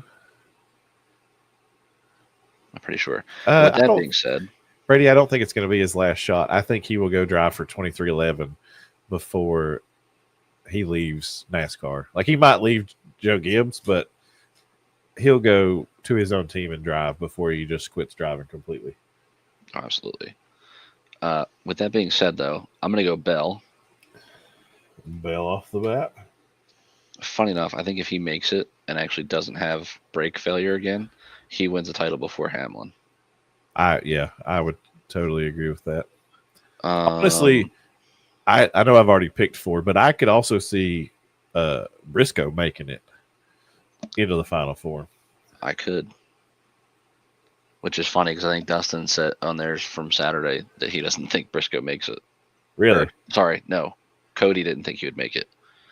He doesn't I think could he doesn't think see- he would even win a race. Ooh. I think it's hard to step into a Joe Gibbs car with like everything's still the same. Like James Ball's still there. It's still a Joe Gibbs car. I think it's very hard to step into that car and not win a race. All right, here we go. So I went Bell. I'm going to go Bell. I'm going to go out on a big limb here. Larson. Yep. I was already typing it when you said I'm going to go out on a big limb here. Dude, it's just this year so far between the two of them, whether it's the Tulsa shootout,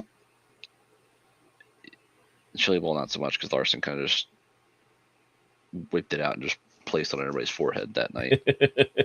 But then Volusia in the 410s, like the first 3 nights down there, those two were going back and forth.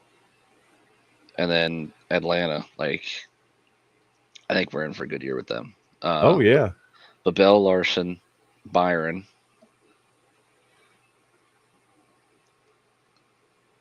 And I will give you some Ford love, and it's going to be none of the main, I'll say 2 you would expect, being Blaney and Logano.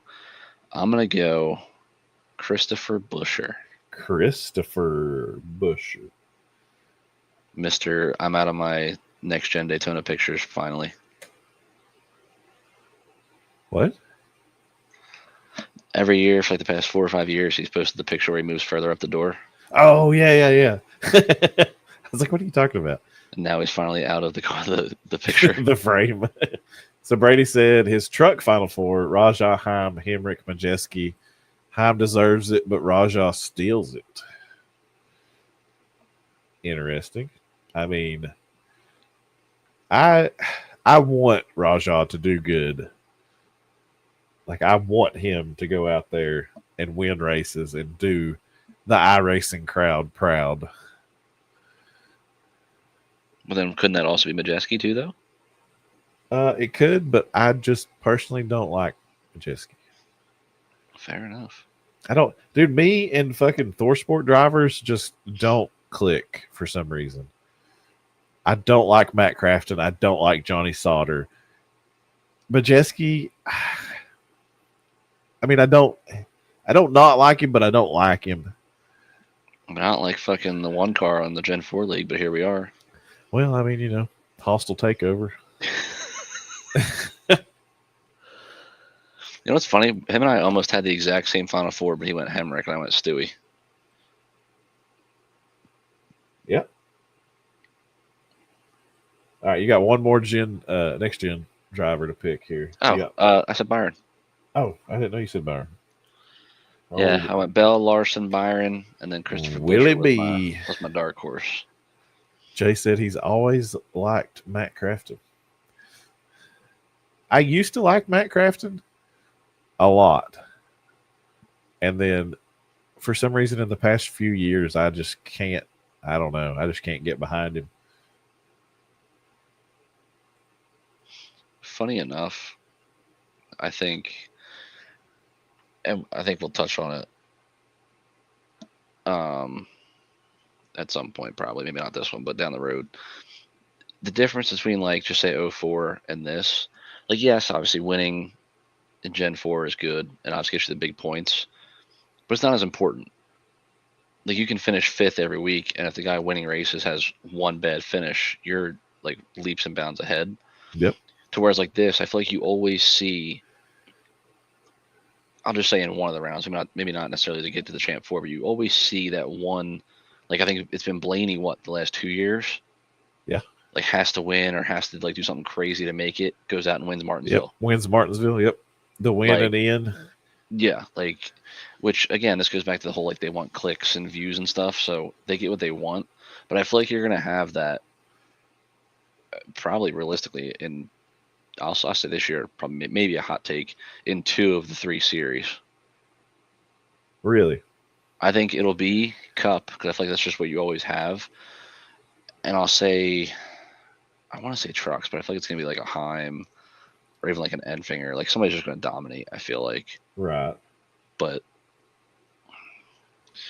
I mean, that's the thing. Like Stewie almost won this weekend. That's literally all it takes. All you need is one win and you're in. Yep, that's true. And those 5 points could literally be the difference between him being out round of 10 or making it. Hell, the Xfinity fastest lap thing they're doing now could be the difference between getting in and getting knocked out. Like, imagine if it goes down to the last regular season race and they're like 1 or 2 points apart and somebody gets the fastest lap of the race and it puts them in. Like, would that not be insane if it came down to somebody got the fastest lap of the race and that's what got them into the championship but like got them into the 16 or got them into the next round, like just a fastest lap? So here's, granted, it would obviously be way harder, but do you start to see Formula One type tactics to where, we'll just use Hendrick for an example. If you're Kyle Larson or a Byron, who are normally rather decent at Martinsville, and you're already locked in the Champ 4, like you won, you're in, whatever. Right. And Bowman is tied for the last spot. The guy he's racing, just say Denny Hamlin, has the fastest lap. So he's going to get that point. Do you pit since you're locked in and try and take that point away? Wouldn't that be some crazy shit? Like, I mean, if one guy's locked in, and you probably wouldn't be able to do it at Martinsville because it's going to be like traffic. But like Kansas, if you know you're locked into the next round and your teammate needs help, and you go throw some freshies on and go out there and do a hero lap and steal that point away from somebody, like that's fair. Yeah, I knew Martinsville was a bad track to pick, but yeah, well, I mean, like anywhere for that matter. Yeah, like it's literally just about anywhere except for Martinsville. You could probably pull that off. But I would argue even Martinsville you could though. Like, you mean to tell me these guys aren't smart enough to be like where they could lay back just enough with brand new tires and just go for it? Oh, I'm sure they definitely could. That's just, I don't know. That was just a random thought I had because I was actually thinking about it when I first read that, and I was like, somebody's gonna like exploit this somehow, some way. Oh yeah, well, I mean, shit, it's in the rule book. Everybody knows it. Like, I don't feel like it's exploiting it if everybody has the same chance to do it, you know.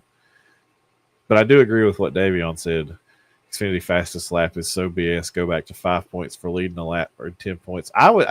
Personally, I would be okay with 1 point for leading a lap and 5 for the most laps.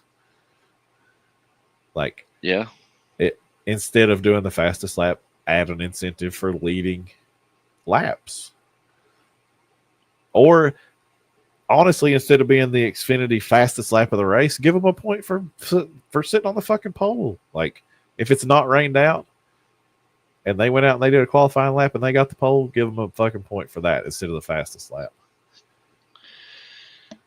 I feel like it's kind of weird. They call it the Xfinity fastest lap in Cup, though, because you're not as fast as Xfinity Internet. Well, Xfinity is going away as the title sponsor. Thank God. I can't stand that. I mean, everybody is clamoring for Busch to come back and be the Busch Series again, but no.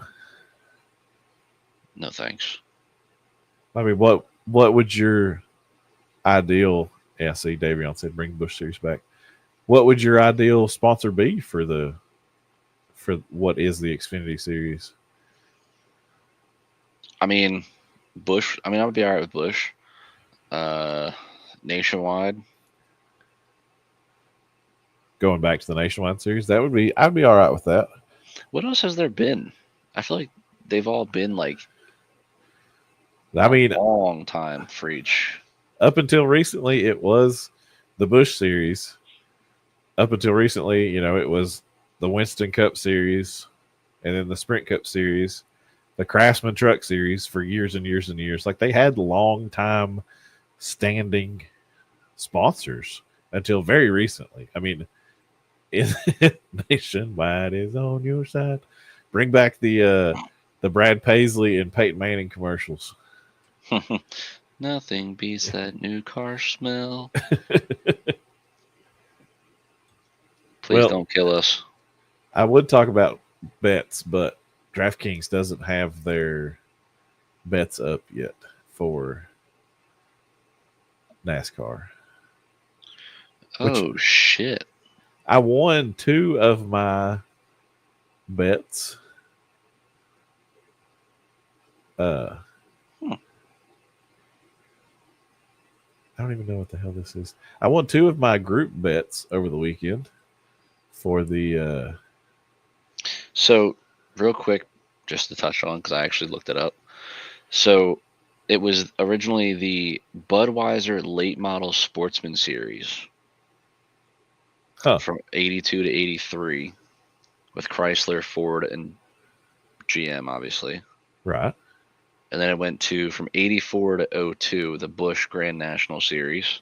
Right. That's 1984 to 2002. Yes. Like, that is a huge chunk of time. And then we got from 03 to 07, just the straight up Busch Series. 08 to 14 was a Nationwide Series, which this I will actually stand by. And I was just thinking about this today because I saw one of them when I was traveling from work. This was the best era of cars. As far, and I'm not saying like horsepower, package, the whole night. I'm saying like putting on a race, looking at the cars. Which era? Body wise, the Nationwide Series, 08 to 14. You had the Dodge Charger, which then went into the Dodge Challenger in 2010. You had the Ford Mustang, and then you obviously had the Monte Carlo, the Impala, and then the Camaro, the later years. And then you had the Toyota Camry. The Dodges to me were like. So are you talking about the? No. Sorry. So that is the. That's 2008. Okay, so go. I guess for you, look for that purpose. Do like 20. Like 2012 after they changed to 2013. So then you would get the Challenger, the Ford Mustang, the Camaro, and the Camry. Right. Yeah. So it's. Because I forgot they actually listed it by year. So this would be this bike with the dog ear spoilers. So this is the next gen car, or not the next gen car, the COT car. Well, so that specifically is a year prior, because after that year they went to the Camaro, or so this says, because it says no factory support in 2013.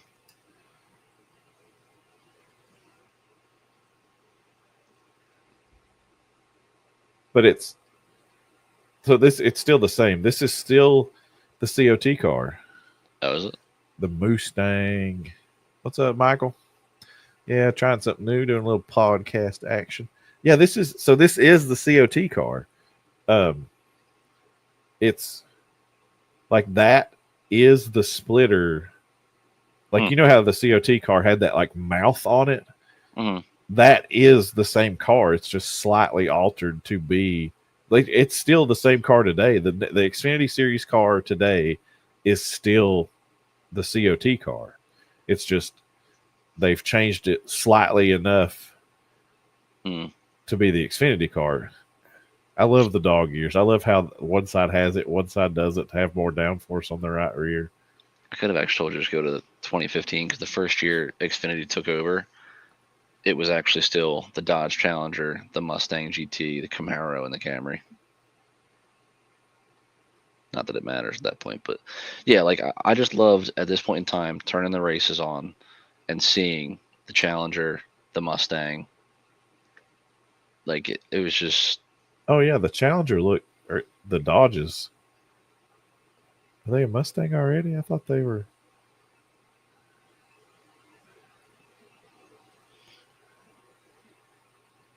Yeah, but that's still the COT car. Davion said 2011, 2012 bodies were the best. They should bring back the dog ears to the spoiler. Mustangs are icky. You shut up, Cody. Shut up, Jay. You just work at a Ford dealership, so you're mad about Mustangs. Which one of these is a damn Dodge? That's a Yoder. What year are you looking at? 2015? Yeah. Let's see what we can find here. 70? No. Mike Harmon. What, 74? Yeah. Yeah, these are some of the best looking race cars. Ford people are weird. Actually, my wife owns a Mint 65 Mustang. Dude, a Coyote. I mean, if it's a Mint, you don't need to put a Coyote in it. They all sound the same. Which I didn't even think there wasn't this many Dodges, but yeah, because I think you were looking at, what was it, Penske? Yeah, they were Mustangs. Yeah, but I remember they were Dodges because I think Hornish ran them. Maybe, or am I too far out still? No, I think you're too far out. Because I think it was the discount tire. But yeah, like I said though, I used to love just turning on races and just seeing those those bodies. I had a cheeseburger and French fries for dinner, but he tried to get her to LS swap it. Ain't been a good Mustang since the Fox body. You shut up, Jay. Rick Ware Racing had an Xfinity Series car in 2015, driven by BJ McLeod. That's pretty crazy. Navy SEALs versus zombies? What the fuck kind of paint scheme is that? I did not know that Rick Ware Racing had an Xfinity Series car. Hey, if I got a Shelby GT350 in the driveway.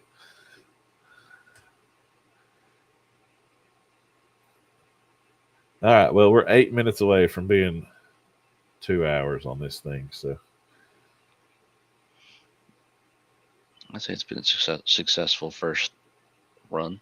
I think so too. I think Cody and Dustin are going to be like, y'all copied us. That's all right. If they kick my ass enough, they can let us have this. So we did just about everything we wanted to do. We didn't cover too much real life racing, but well, here, so this should be easier. You might not know the next gen side as much, so we'll actually start with that. Your Champ 4 picks for next gen, for our next gen. Oh, for our next gen. Hold on, let me go to Discord. I don't even know who's like. So that's why I said I'll do this one first. Should be easier. Where the hell is race entry list? Here we go.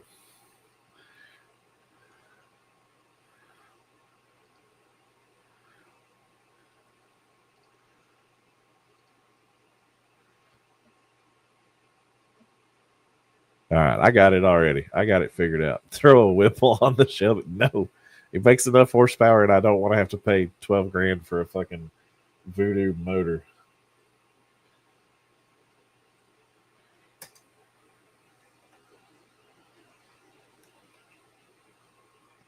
All right, so my championship picks for NORA, the Champ 4, will be Tom Sinchak,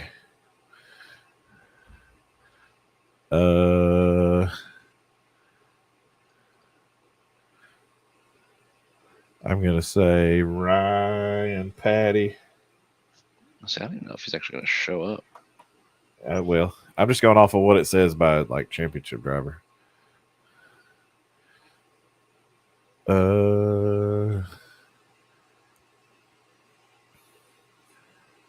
There's not a whole lot going on in Actually, I'm not gonna say Patty. I'm gonna say Tom. I'm gonna say Dakota, my boy, Dakota Moniz, and then I'm gonna say Banks and Conover. Wow. I'm actually surprised you left a certain someone off that. Who? I won't. I'll save him for last. I'll save the layup. But well, I guess there's actually technically two layups in my opinion. But we'll go Banks, Tom. Ooh. I'm not gonna pick myself because I'm already in the playoffs. No, I don't have a dark horse. I have a 2016 GT350. And I do like the older Cougars. Hey now. The car, the Ford, the Mercury Cougar. I'm gonna go kind of a sleeper because I feel like everybody hates him and won't let him get there, but he's gonna be determined. Cody Smith. And the layup that I'm surprised you left out there, Jacob Malone. Maloner? Maloner. I don't think he'll be consistent enough to get there.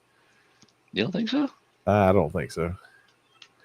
2024. They got that new shit. Got that new car smell still.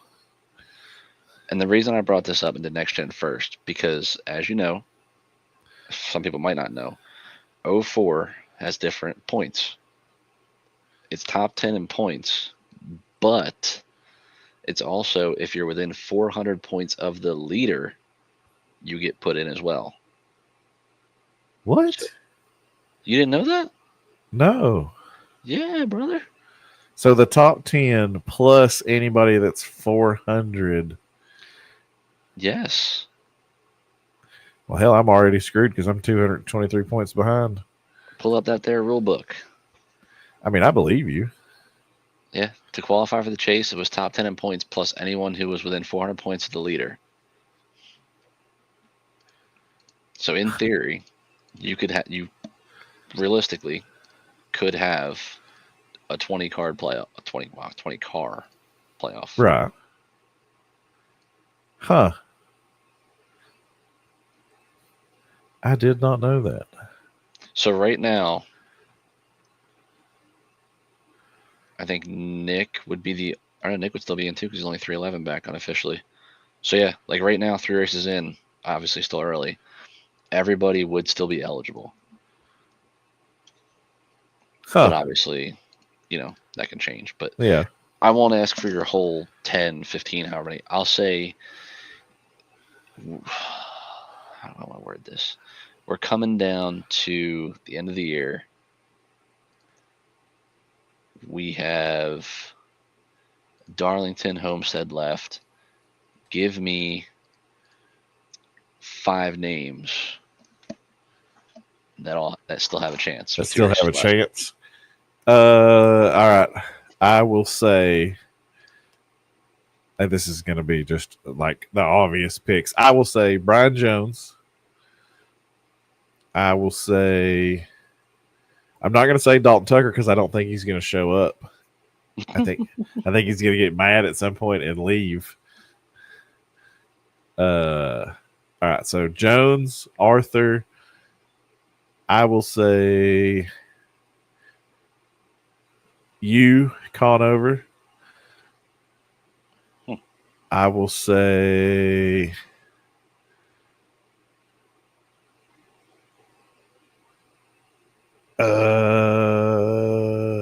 I'll say Jacob Gladelich. Wow. And I'm going to take myself as number 5. Yeah. See that? That I dig. I like the confidence throwing yourself in there. Yeah, why not? I haven't All right. lived up to the expectations so far, but we'll get there. I'll figure it out at some point. I think while I appreciate your pick of me, and I know it's going to fit Dustin and Cody's comment of me always doubting, but I think I forget when our vacation's planned. But obviously, I don't think I've told you the whole thing. But it depends on what happens in the next month or so. Right. So that'll kind of play into that. But I think I'll miss a race or I'll get just my luck of a wreck, which without the reset will obviously hurt. Yeah. So I'll match you with Brian, Vinny. I'll put you in there too. I think when the reset and 10 to go, you'll be consistent and you'll be good. Can't go against Kleba. Yeah. I really thought about putting Dustin in there. 5 kind of gets tough because I feel like with the whole 400 point thing, once you're in, as long as you're consistent. Yeah, as long as you survive. See, that's what, instead of putting like Pressy or Gladlich in there, I probably should have put Kleba in there. But then it's also like, well, he has a young kid, so it's like, will he be able to be there for every race? I'm going to take one that you didn't put in because you think he would get mad. I do agree, but I don't want to not put him in and have him show up and kind of kind of stick it to us. I'm going to put Dalton Tucker.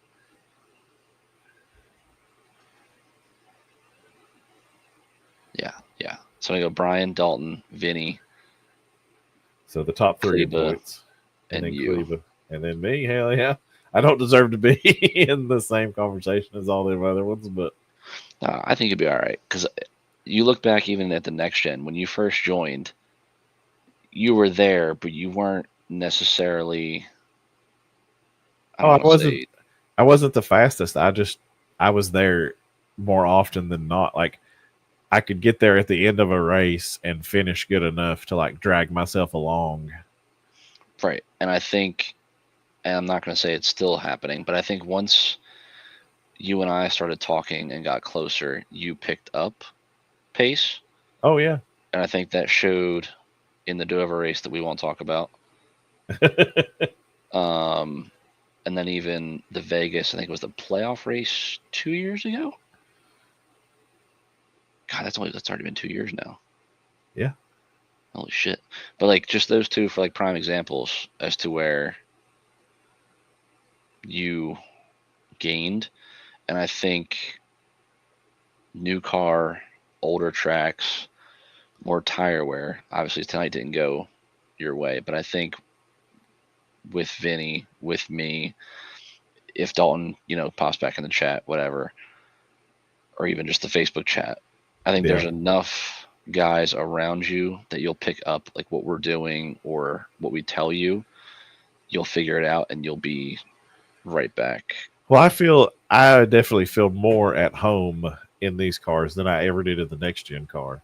Like the Gen 4 cars, having the horsepower, having a loose race car fits my driving style a lot more than the next gen cars, where it's just, if you overdrive it at all, it's pushing, you can't do anything. Like, I'm bad for overdriving the car, but at the same time, I can handle that a lot easier than I can anything else. Like, I don't know if that makes sense or not. No, yeah, I got you. It makes sense to me, brother. But I'm also like, if you tell me to do something, I'm not the kind of person that's going to be like, no, screw you. I'm doing what I'm doing. I'll be like, okay, tell me more. Like, tell me how to go faster. I want to go faster. Yeah, exactly. That's just the competitive nature. Like, no, like as much as like we all want to win and we all give each other shit. Like I said, we all want to win, but we also want competition. Like, as much fun it is to go out and kick everybody's ass by 10 seconds a week, like, it's much better to have 3-4 guys right there with you. Oh, hell yeah. I would much rather be like fighting and battling and clawing my ass off to run 10th or 11th or 12th than not having that fight for the position.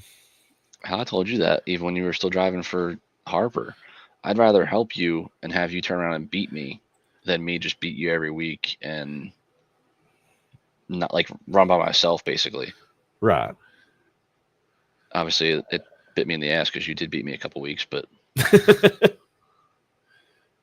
like that's the fun stuff though. Like if I make you better, or anybody for that matter, it makes the product better because now rather than being 10 seconds apart, we're on top of each other, putting on a show racing.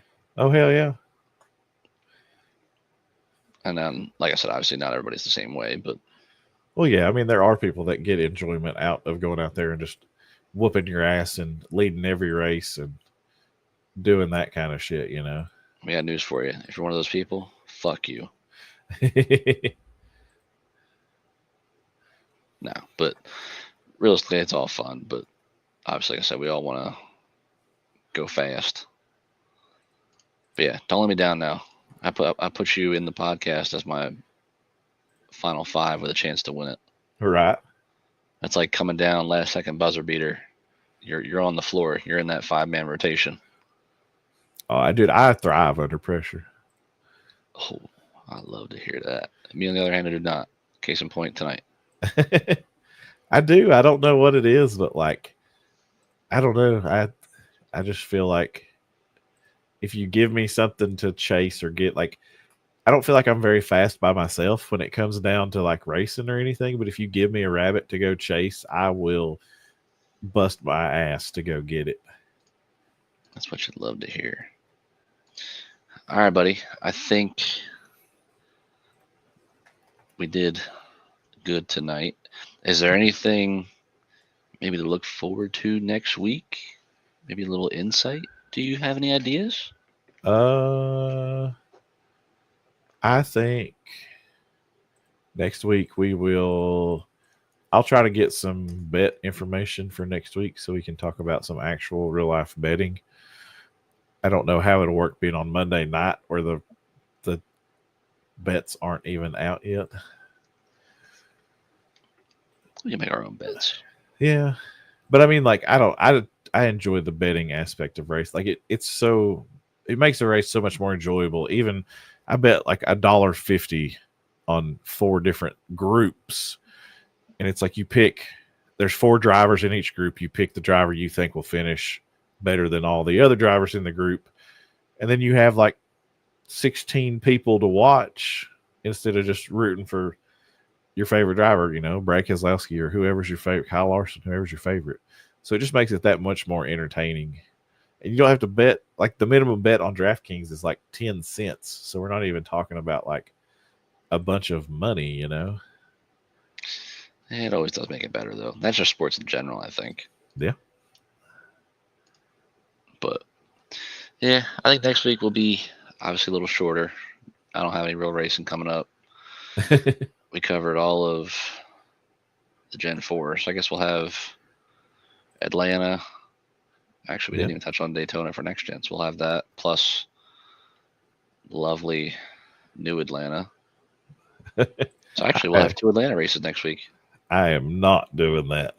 I am not racing the next gen Atlanta race. I will be doing a road course race. Yeah, tomorrow night I am doing a GT3, GT4 multi-class race at Monza. Don't get run over. I will try not to. I would hate to see Cody Height on YouTube flattened on the pavement. Is it too much? Not enough? No, it's just right. All right. Anything you want to say before we go here? I appreciate y'all hanging out. We had more than like 6 viewers this entire time. We had 9 for a shit ton of this show, so that's pretty cool. I mean, first one, it's obviously learning for all parties included. Next week, I will try and have my camera set up so we can actually not just be a moving circle with your dirt car picture in it. Yeah, I mean, it looks better than what my ugly mug would be, but oh well. In theory, we will do this just about every Monday Davion says, I like it. Keep it up. But yeah, just about every Monday after the NORA Gen 4 race, we will talk. I mean, it'll mainly be just league racing in general. Because, like, obviously, I know tomorrow you said you're doing the GT3, GT4 race. I'm obviously doing Atlanta just for owners' points' sakes, really, just so we have at least one card decent. Right. But you figure next week, like I said, we'll have both next gen races, Gen 4 Atlanta, and then your GT3 race to touch on. Yeah. So it'll get cleaned up, it'll get better. But like Cody said, appreciate obviously everybody tuning in.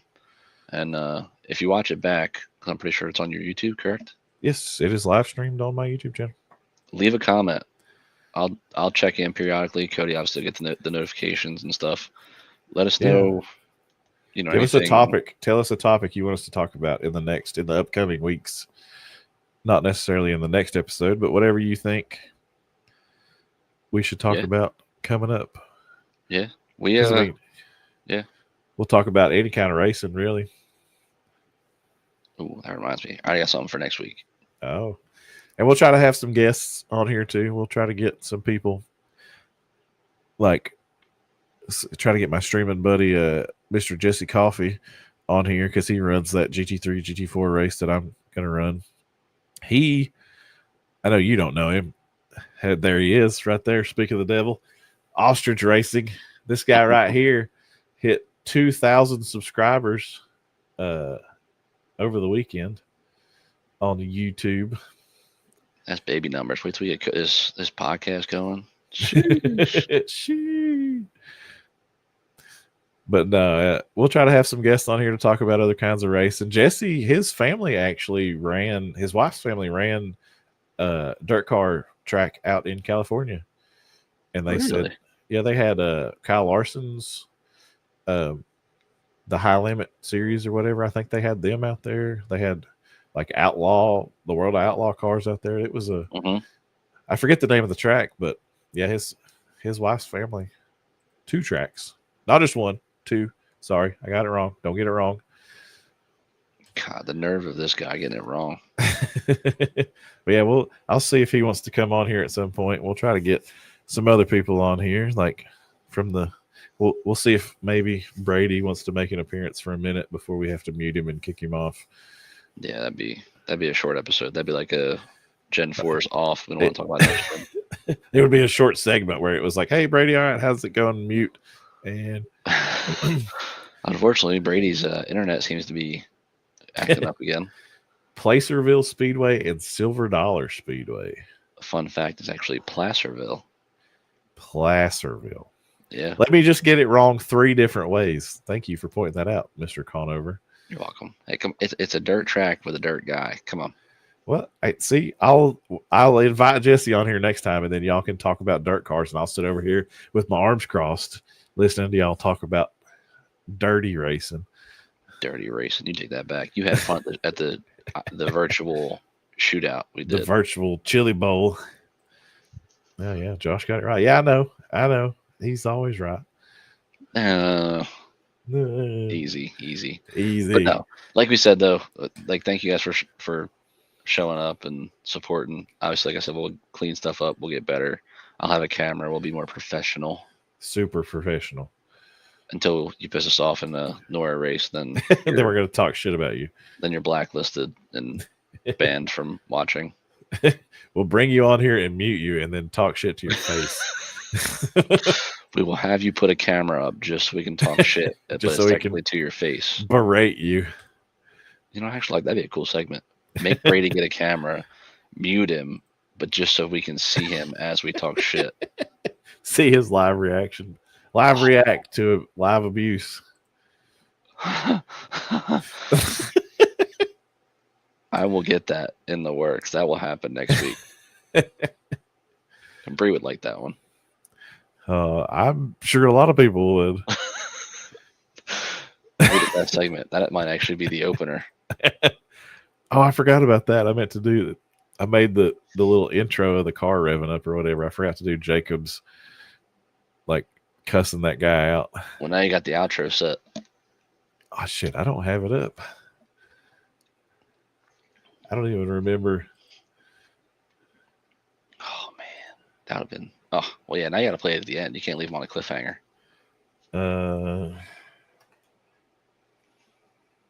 Did you have a short of it? No, I didn't make a short of it. Oh man. I thought.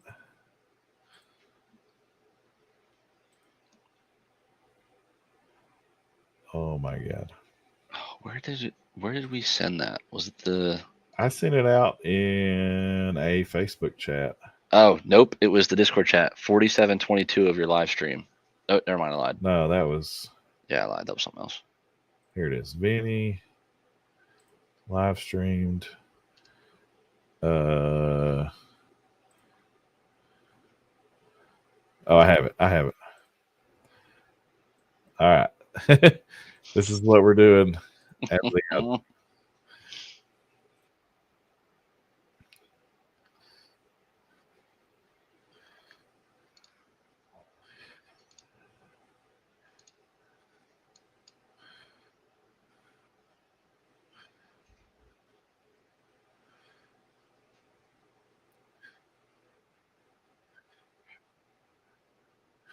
Oh, there's no sound. You're clear, motherfucker. Go.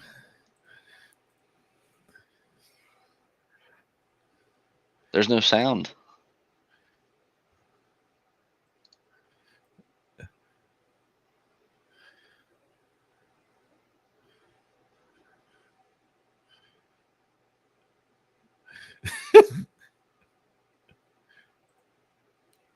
Maybe they can hear it. I don't know. If you can hear it, that's good for y'all. I can't hear it, but you can't hear it.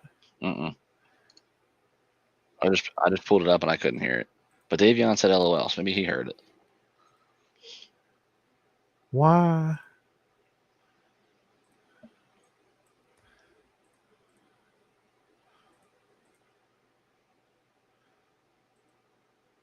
See, folks, this is what I mean. We'll be more professional. We'll be more prepared. Oh, it's not. Why does it? I don't know what I'm doing here. Remove. Oh, I bet I know what it is. Present. Share.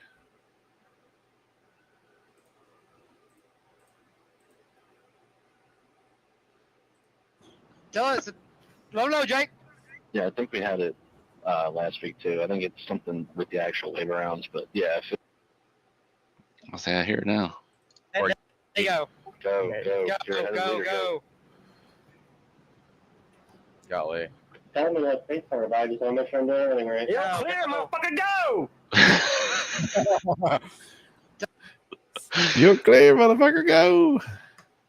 You're clear, motherfucker, go! Did you hear it that time? Man, Jake gave us a radioactive clip of the season right there. Hell yeah. He never gets fired up. Hardly ever says anything on the damn radio. You're clear, motherfucker.